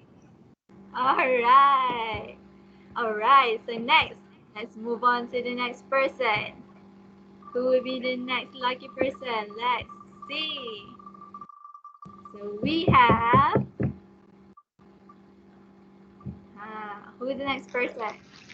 Tio Win. Congratulations, are you there? Calling for Tio Jawin. Ya, saya. Congratulations, girl. Thank you. Alright. Congratulations to all the winners. Alright, everyone. Congratulations to all the winners. Now we know who's the lucky ones, right? So to all the winners, please make sure to leave your full name, matrix number, and contact information in the chat box for further action. Alright, everybody. Q&A session will now begin. Those who have questions, you can ask your question through the Slido website and enter the pin 323359. You can also check in the chat box. So don't be shy to ask the question. You will be anonymous, so don't be shy, okay? So alright, doctor, now you may begin the Q&A session. Thank you. Okay. So if you go into Slido, there are two tabs. One is for you to ask questions. The other one is for you to answer a poll. So if you can spend maybe like 10 seconds to answer the poll, I will be very, very grateful. Okay. So got a few questions here. Right. Perhaps I can share my screen. Check this.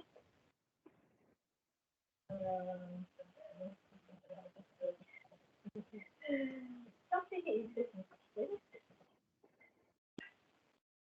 Okay, so I hope you can see that I'm starting from the bottom because I think that is the awas tadi lah. Okay.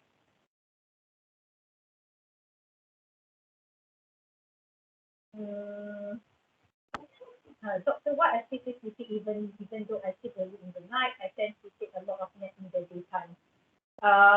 Again, sleep is very complex. It's it's not an easy topic to discuss. When you feel sleepy, a lot of things can. When you think that you have enough sleep, sometimes it is not so. Kita rasa macam we have enough sleep, but sometimes you don't get enough sleep. um, sleep depends a lot on the quality. So the quality maksudnya the deep sleep. Yeah.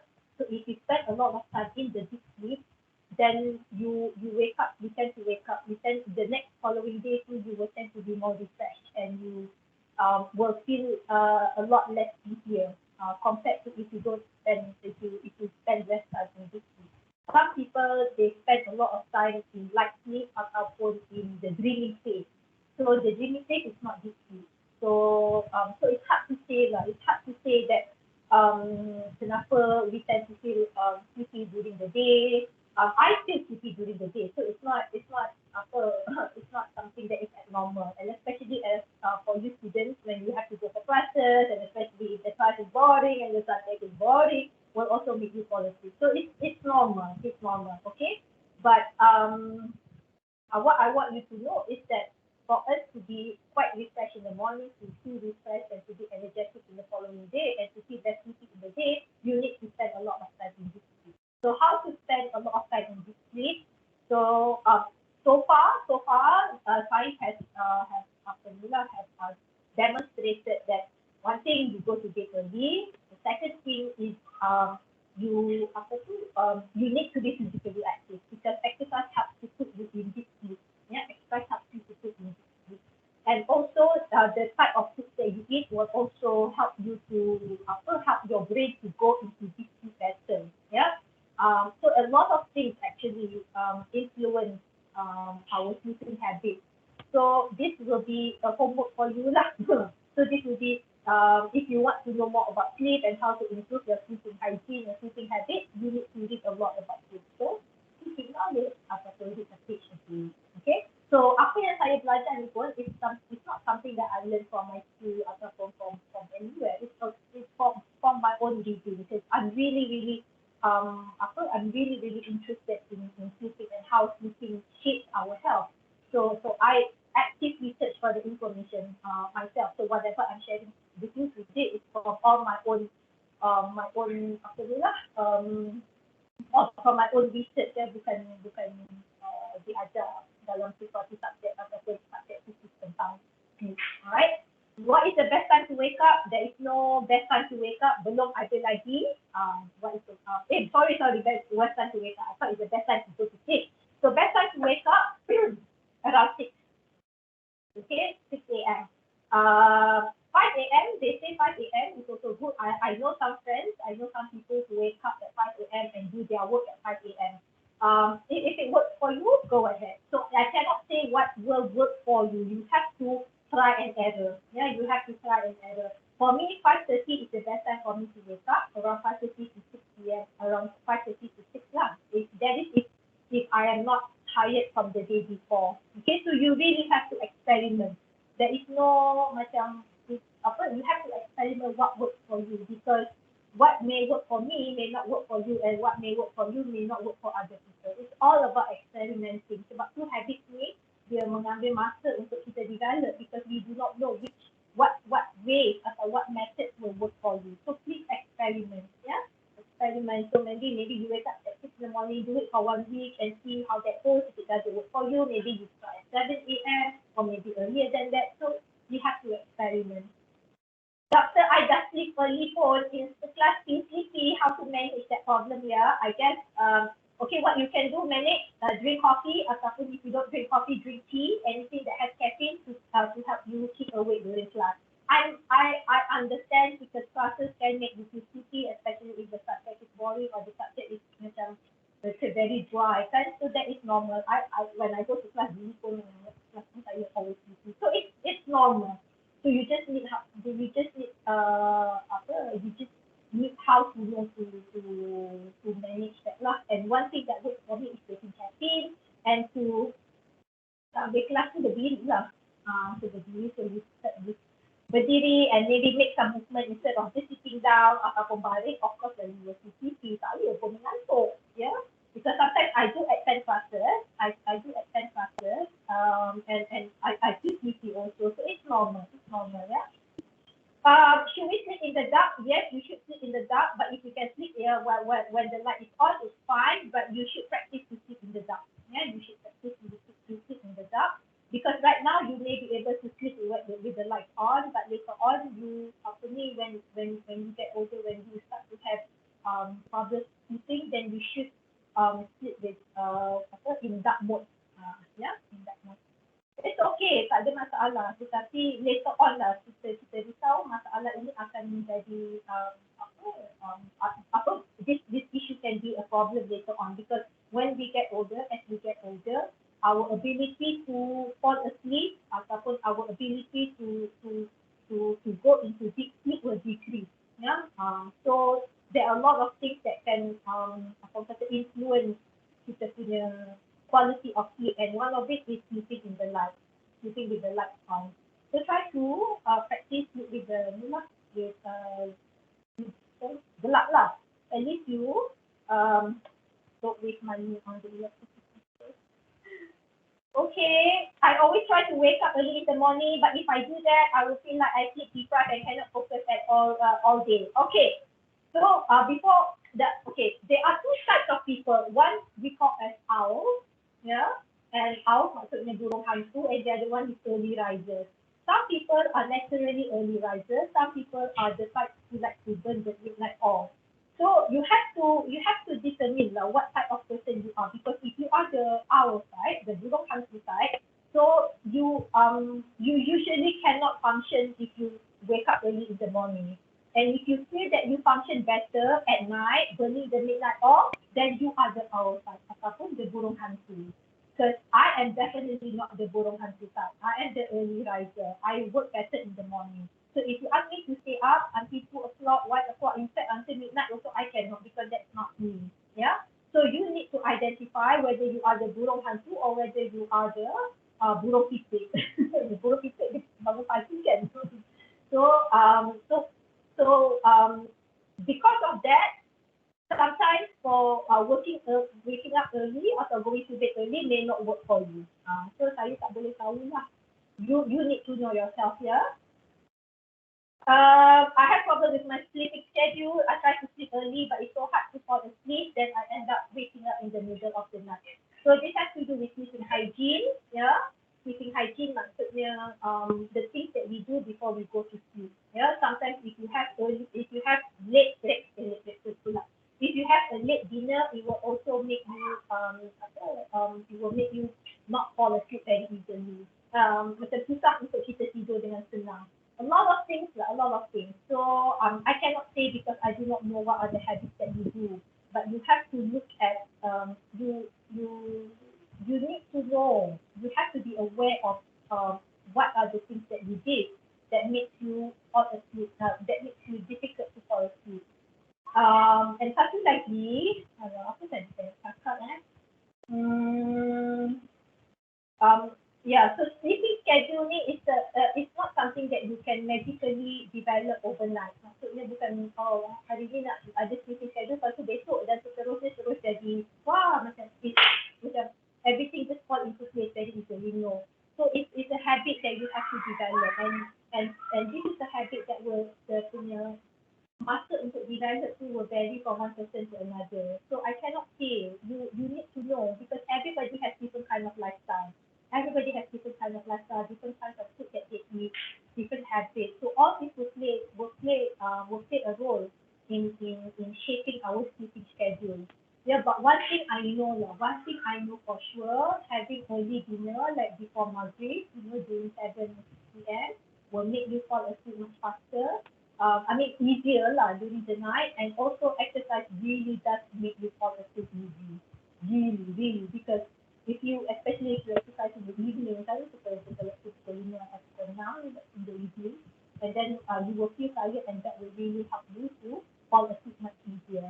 Okay. Okay, so is it okay to have one lazy day? It's fine. I have a lot of lazy days during the week. So it's fine, we're all humans, we can have lazy days, don't worry. But not too many lazy days. Yeah, not too many lazy okay, you make sure that I do have my lazy days. Usually my Saturday and Sundays are my lazy days. So I went lazy day means I don't do anything lah. So maksudnya I don't do anything that is beneficial. I watch TV, but I always make sure that I have my morning routine because at least during that one lazy day, I have one something productive that I have achieved. Okay. When we face difficulties, what do we have to do? I mean, should we be thankful? But we not always happy. Of course, now when you are faced with difficulty, nobody is happy. Yeah, nobody is happy when they are faced with difficulties, even me. Alright? It's okay. When you are faced with difficulty, acknowledge that you are faced with that difficulty, acknowledge the problem, acknowledge the emotions that you are feeling. Maksudnya, if you are feeling sad, yes, acknowledge that feeling of sadness. And if you have to cry, go ahead, cry. Doesn't mean that you cannot feel sad when you are in difficult situation. So acknowledge the situation that you are in, acknowledge the feelings that you are feeling, and embrace that feeling, embrace that emotion. But you need to get up.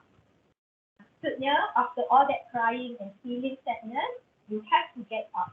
Maksudnya, kita kena, okay, so what do I need to do next? I'm done with crying, I'm done with feeling sad, now what do I need to do next to make me happy or to take my mind off this problem? Yeah, and what you need to understand is that bad days will come but it will not stay. Yeah, bad days will come, but it will not stay. All right, and good days will come, and it will not stay either. Nothing is fixed in this life. Nothing is permanent in this life. So if you are faced with difficulty, I do not know what kind of difficulty you mean because difficulty ni ada banyak jenis difficulty kan. So if you can get help, seek help. Yeah, seek help. And if it's something that you need to take care of on your own, then take care of it on your own. And so susah lah because difficulty ni macam-macam jenis difficulty kan. So susah saya nak pinpoint ataupun beri jalan penyelesaian. You need to know, you need to identify, you need to be aware the kind of difficulty that you are facing.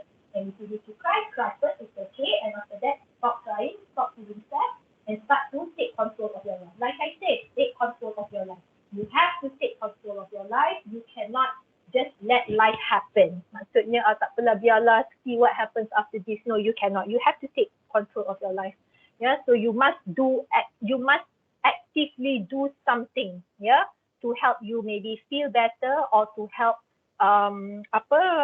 fix the situation. And please know that there is no magic solution, and some situations will take longer to fix, some solution will take a short amount of time to fix. So again, it depends on what kind of the problem that you are facing. All right, but it's okay to feel sad. I'm not saying that you cannot feel sad. It's okay, because I cry also. I cry at the very little things, but after that I get up and say, okay, Farah, what do I need to do after this?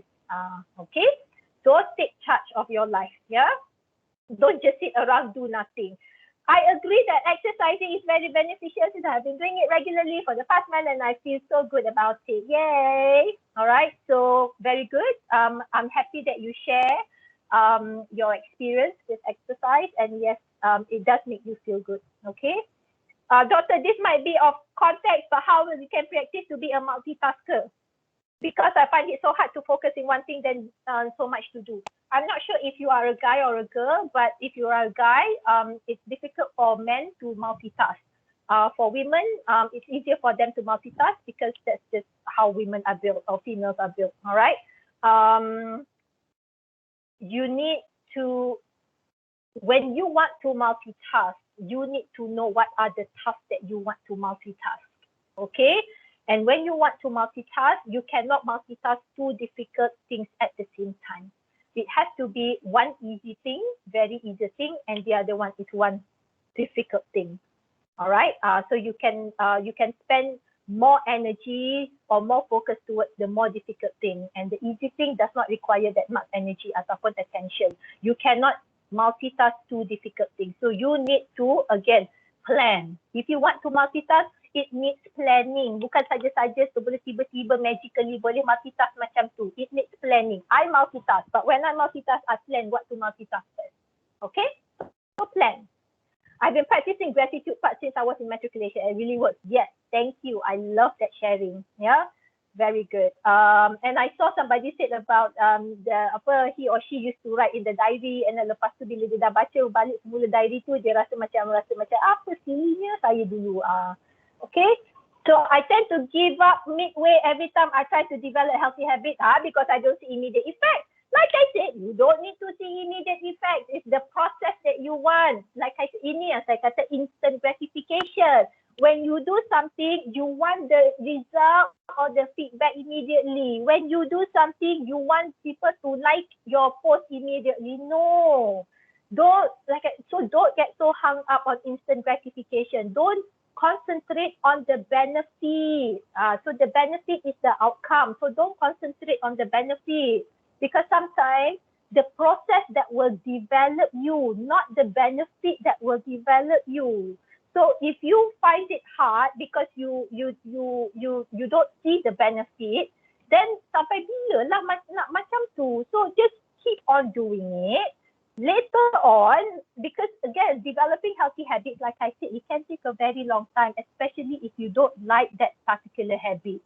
Like I said, good habits are very difficult to develop, because it is going against our nafsu. We tend to do bad things. We like to do bad things. Everybody like to do bad things, like becoming lazy, doing, like macam benda tak elok tu semua kita suka. Makanan yang tak sihat semua kita suka. Tapi bila suruh makan pot tak suka. Siapa suka makan pot? So all the good things in life are very difficult to do. So just concentrate on doing it. Force repetition. Even if you have to force yourself, but you will come to a point that it will stick with you, and later on it will become natural to you. Okay? So don't concentrate on the benefit. Don't concentrate on the outcome. You know that the outcome will come. It will come. It's just the timing. Yeah? It's just the timing. So don't get so hung up on the immediate effect. Yeah? You want the process. Like I said, concentrate on the process. Doctor, why is it so hard to forgive people? I don't want to be hateful and keep grudge, but I tend to remember all the bad things. Right.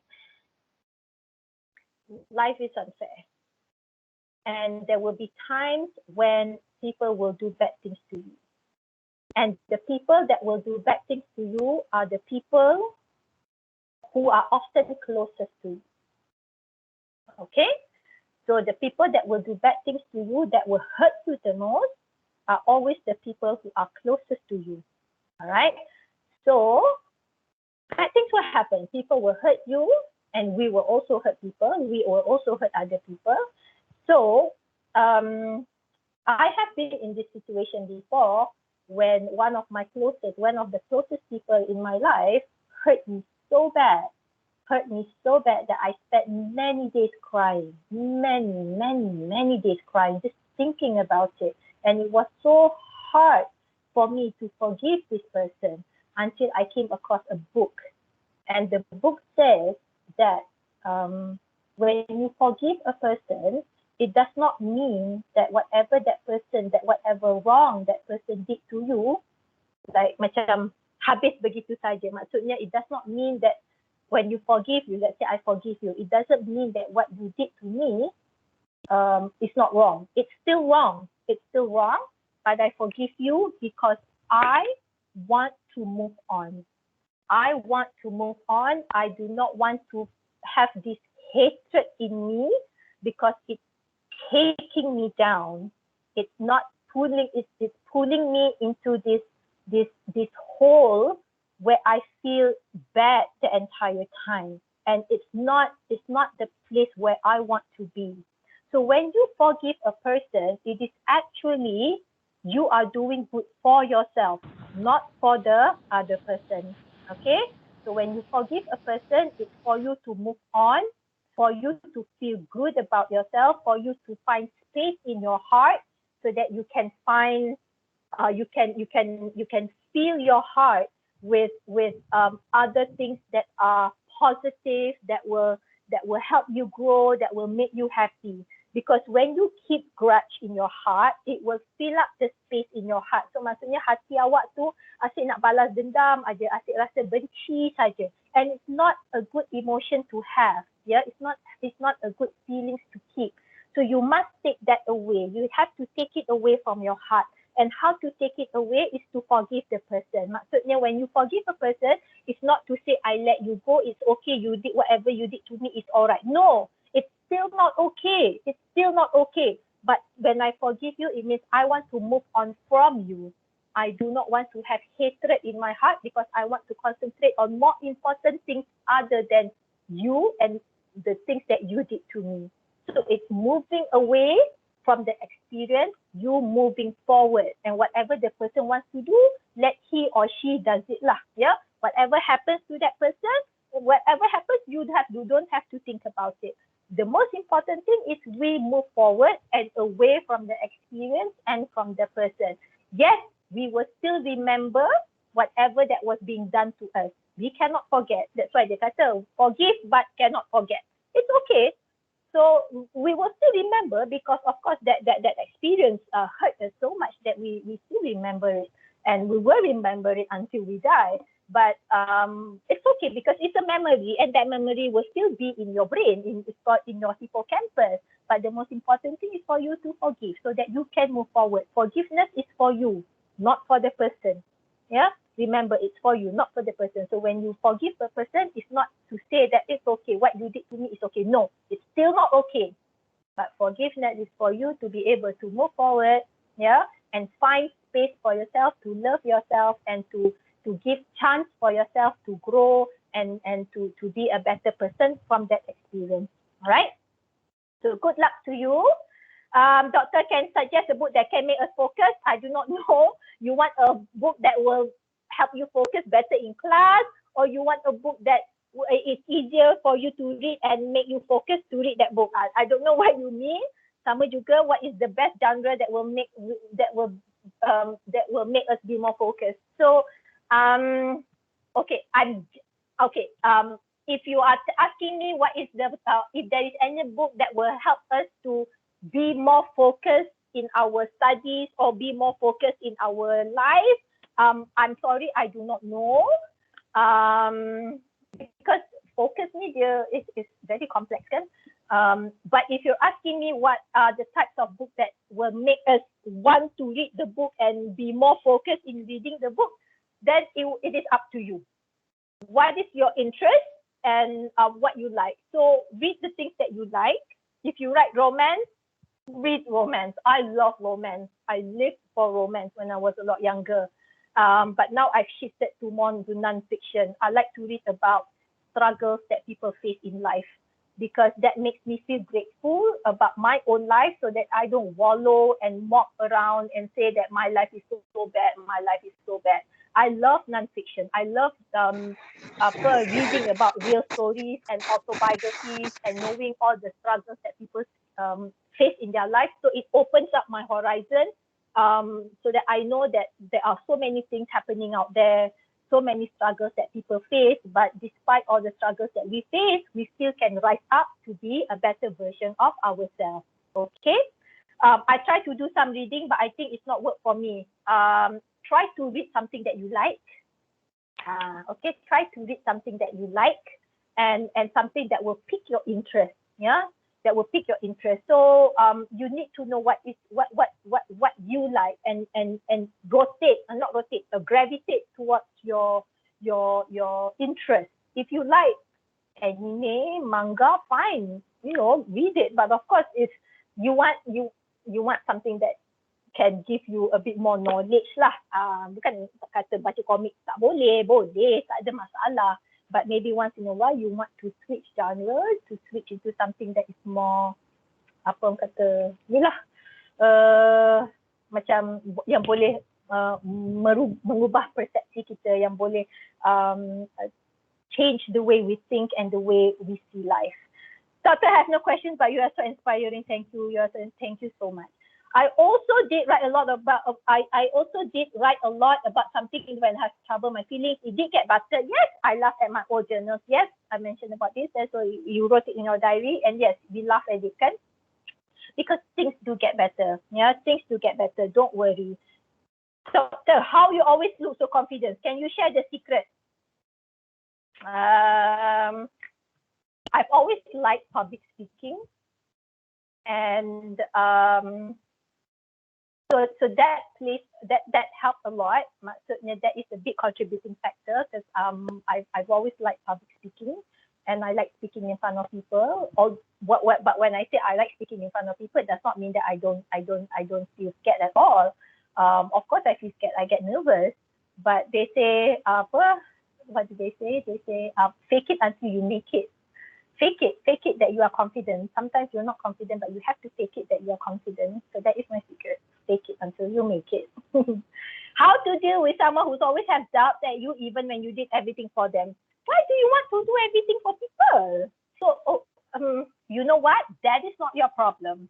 When people have doubts at you, that is not your problem. That is their problem. If you think you have done enough, and if you think you have contributed enough, then that's all. I mean, that should release you from whatever that patutnya you should not worry lah. You should not worry.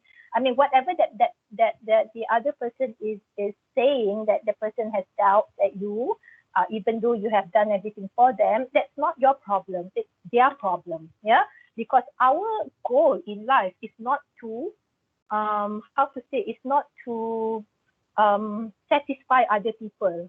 Yeah, it's not to satisfy other people. First, we have to satisfy ourselves.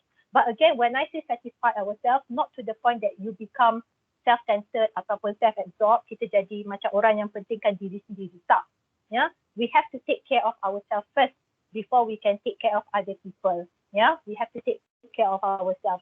So don't think about how other people feel about you, because what they think about you is not important. Yeah, maksudnya di sini, what they think about you will have no effect on how you develop yourself, because whatever that you do to yourself is what is going to shape you and develop you, not what people think about you. If you keep thinking about what other people think about you, then you will want to keep on pleasing that people. You want to keep on pleasing that person until that person is satisfied. Only you are satisfied with yourself. That is not the way to live. Satisfy yourself first, and then you satisfy other people. And if that person is not satisfied, that is your problem, not my problem, not your problem. Okay? I am a late bloomer in a family. I always had my mom cheer for me. And how do I handle this situation? Okay. If you acknowledge that you are a late bloomer, good for you. Yeah. So everybody has their own speed. Everybody has their own rate of growth ataupun blooming. Yeah. Yes, sometimes when our parents or one of our parents think that we are not doing enough, it really does put us down. It really does put us down. But then again, continuing on lah daripada ataupun echoing from what from my answer to the previous question, do not let what other people think about you shape you. Okay? Yes, they may say hurtful things that hurt us. So we may feel bad about it. We may feel sorry for ourselves. We may cry. But then you have to come to a point where you stop, and then you get up and ask yourself, what am I going to do? Okay, what am I going to do? All right.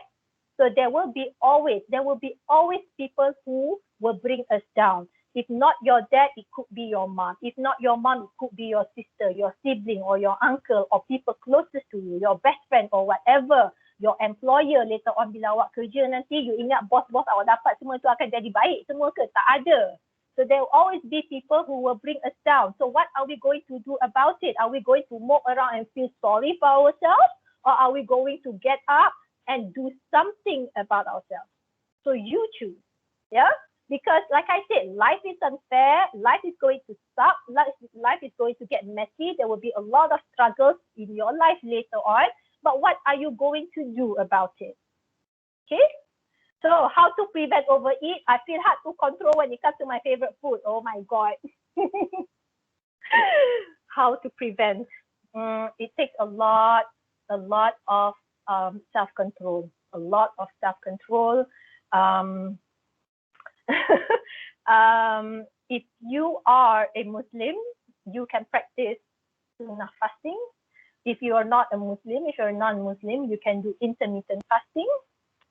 And not to say that you cannot eat your favorite food, you can, but you must exercise control. Maksudnya portion control. You can eat them, but eat them not as much as you used to eat them. Yeah. So reduce and when I say reduce, maksudnya macam bukan tak boleh makan langsung, boleh makan. So daripada let's say 100%, makan 70%. So, and from 70%, make that a habit. So this is a habit, yeah? So make that a habit, 70%. And then after that, from 70%, you reduce to 50%. And make that a habit. Repeat. 50%, and then maybe you reduce to 30%. And then after that, you want to stop lah. Maksudnya, you still want to have your favorite food, but you are controlling its portion. So a lot of self-control, a lot of, it's about developing a habit, yeah? So start now.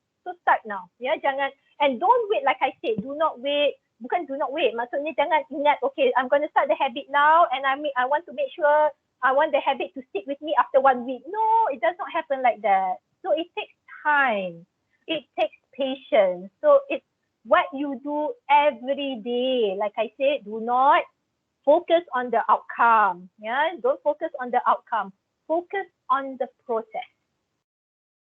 Okay, do you know about essential oil people use? Yes, I know about essential oil. Do you think it can help us changing in our habits and lifestyle? It works hand in hand with other things. Sorry, doctor. Do not just, yes. How many minutes do we have left? Less than 5 minutes, doctor. Okay, so do not just rely on that specific thing and then hoping that that thing will change your life for the better. It will not. So you need to do it with other things as well. Yeah, maksudnya healthy eating and physically active and going to bed early and blah, blah, blah. So all these healthy habits, they should be a collection of healthy habits that will help to make you grow into a better person. Yeah. So yes, it does help. It does help. In fact, I use them sometimes, especially when I'm not well, when I'm ill. I use a certain oil to help me feel better. But I do not say that I rely totally on this oil. You know, this oil has changed my life. Maybe it does, but like macam tak adalah 100% on just on the oil and disregard everything else in the life. I do, okay, don't know whether our early person, but I think not both comments. Okay, like I said, when it's habit is something that you have to work on, yeah? So don't expect fast results. You need to experiment what works best for you. Maybe this time, at this age, as a student, maybe going to bed early will not work for you. So it's fine. It's fine. If you want to go to bed late, and wake up late, and if you think that works for you, fine, it's fine. But you need to know that these are habits that you need to, not need, that are recommended to have and that has shown to bring benefits to the physical health as well as the mental health. So it is something that you need to work towards. So it may be difficult. It may be difficult for you to start. It may be difficult for you to start, but you need to start. You need to start somewhere, and eventually it will become easy if you keep at it and you not so hung up on the outcome. All right. So a lot of experimentation sebenarnya, experimentation to see what works for you, because kita semua ni, we have different genetic makeup, yeah, different genetic makeup, different hormones, not different hormones lah, maksudnya our physiology is different. So apa, susah lah nak kata, you know, if this works for me, this will work for you also. So a lot of experimentation. Do you practice any diets? No, I eat what I want, but normally the things that I eat are not oily or I tend to go for non-oily food. Not to say that I do not eat oily at all, but it's just the things that I naturally like are not oily food. And I take early dinner, usually between Asar and Maghrib. So Maghrib is the latest time for me to have dinner. Do you put trust on something like the process of thing or other things? I'm not sure if I understand this. Okay, thank you. Good books for students to read about life.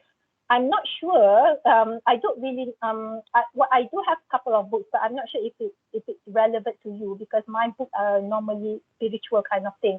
But recently, you know, the Vizume. I don't know if you're for the first year they were supposed to do this assignment on Vizume from pembangunan diri, and I watched all through I watched all of your Vizumes. Do not think that I do not watch any of your Vizumes. I watched all of your Vizumes, and there was a girl who talked about that she read that the book that she was currently reading is called How to Think Like a Monk. It's by Jay Shetty, the founder of Mind Value. So when I saw that video, I saw her video and she said, oh, this is very cool. I really liked it. And I immediately purchased the book, but I haven't read it. So it's on my shelf in a collection of unread books. Like I told you, I'm having trouble with read a page a day. So you can try that. Maybe that is a good place to start. How to Think Like a Monk. Yeah, How to Think Like a Monk. It's blue in color. Apparently, she said it's good. So maybe you can try. And I guess that it's a little bit about life. I'm addicted to reading web novel until I neglect my study. Like I said, bad habits are very easy to do. Good habits are very hard to cultivate. So take charge of your life. Yang baca buku web novel ni bukan tak boleh, but if it's in the expense of your study time and your other things in life, it's not good. Be selfish for your own happiness. Not be selfish. It's not the word selfish. It's self-care and self-love.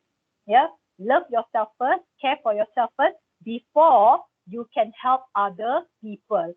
The goal of life is to be beneficial to other people, not to be beneficial to ourselves. No, it's to be beneficial to other people. So how you can be beneficial to other people is by helping yourself first, caring for yourself, loving yourself first before you can help other people.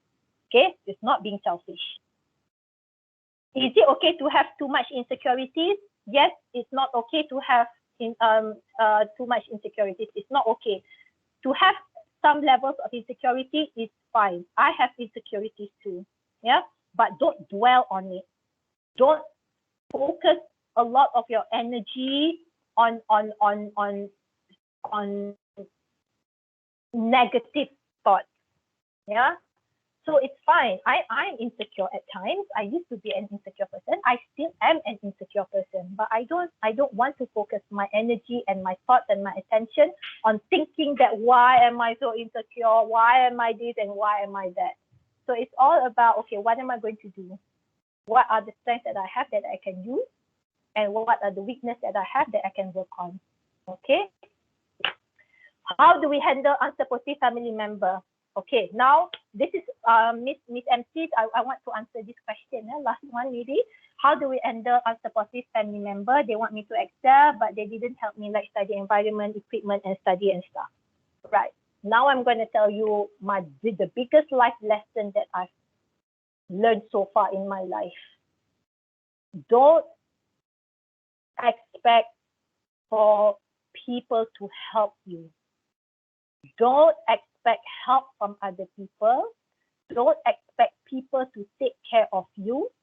Don't expect people to jaga your hati.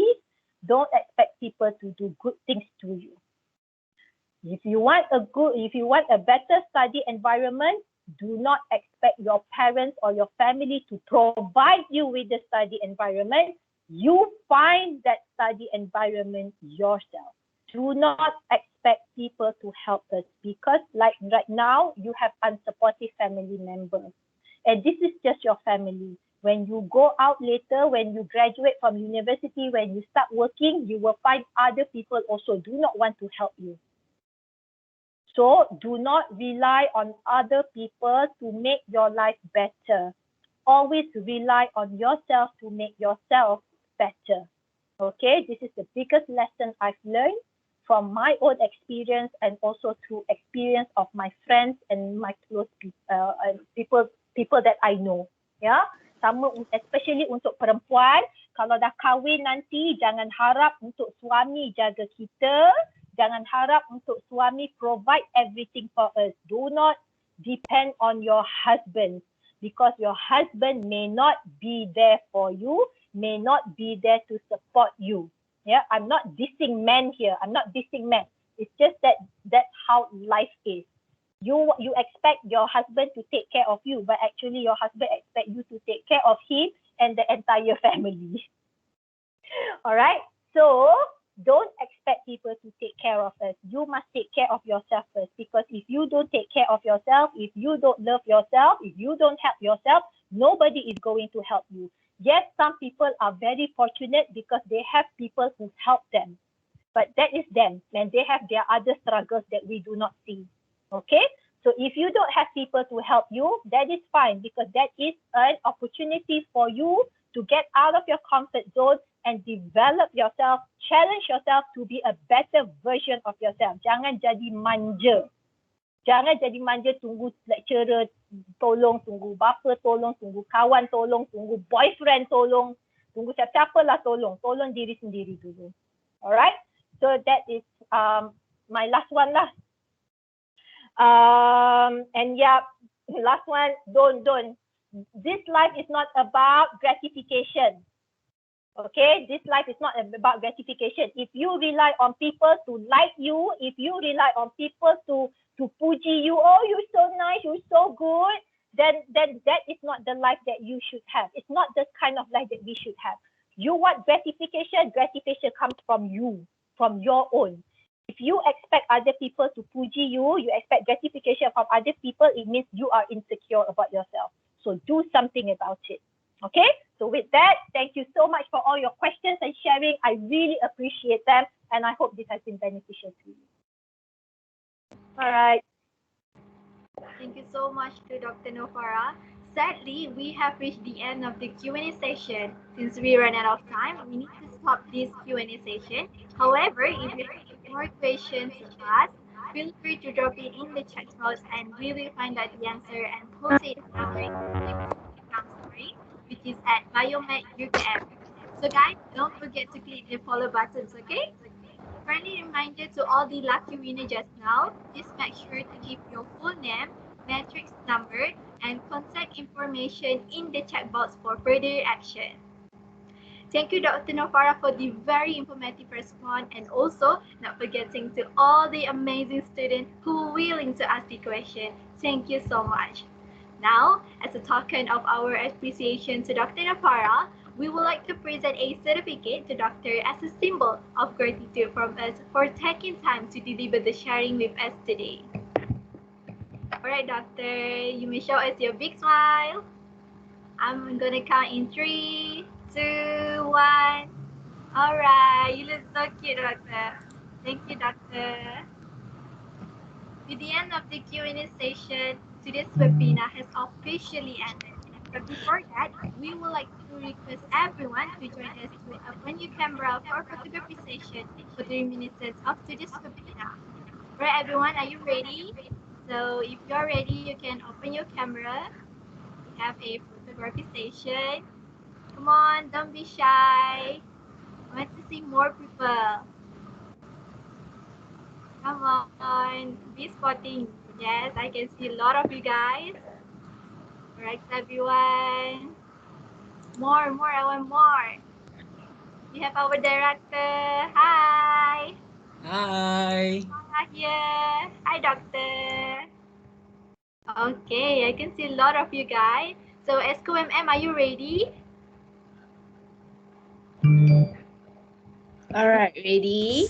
Alright, so guys, don't forget the magic word. Say cheese. 3, 2, 1. Smile. One more. In 3, 2, 1. Say cheese. Alright, thank you. Alright, everyone. There is a poll on the Slido where you can read the thought given by Dr. Farah just now. So make sure you guys rate Dr. Farah 5-star, right? A very big thank you to our beloved speaker for this webinar, Dr. Farah Fauzi, who was willing to spend time with us, providing us with good knowledge. We would also like to thank all the participants who willing to join and stay with us throughout the webinar. I hope today's webinar has become an eye-opener to all of us, and I really hope that you will guys as well, so we can become a better people, inshallah. I would also like to thank the people who have directly and indirectly made today's webinar possible. On behalf of the organizer, I would like to apologize for any flaws throughout the event today. All the good come from Allah subhanahu wa ta'ala, and the imperfection are from us human.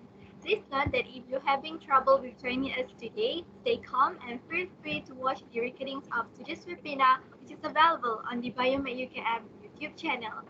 Don't forget to subscribe, give a big thumbs up, and share to everyone. To end our webinar properly, let us recite Surah Al-As and Tasbih Farah.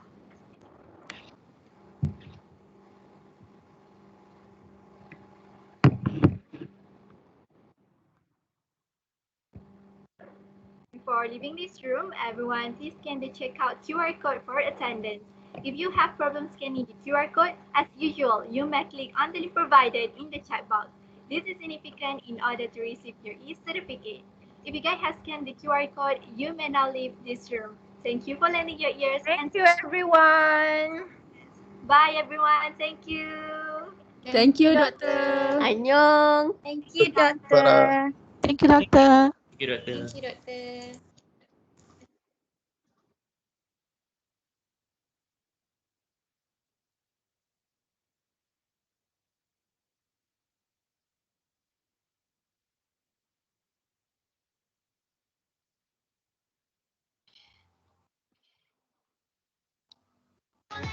뜨겁지 못한 날들의 홀로 패인 흉터를 그물을 내리오 내 안에 눈물이 더 못살게 난 화를 내려 더 화를 내려 잃었던 봄을 되찾게 차갑게 부는 바람에 눈이 하얗게 덮인 날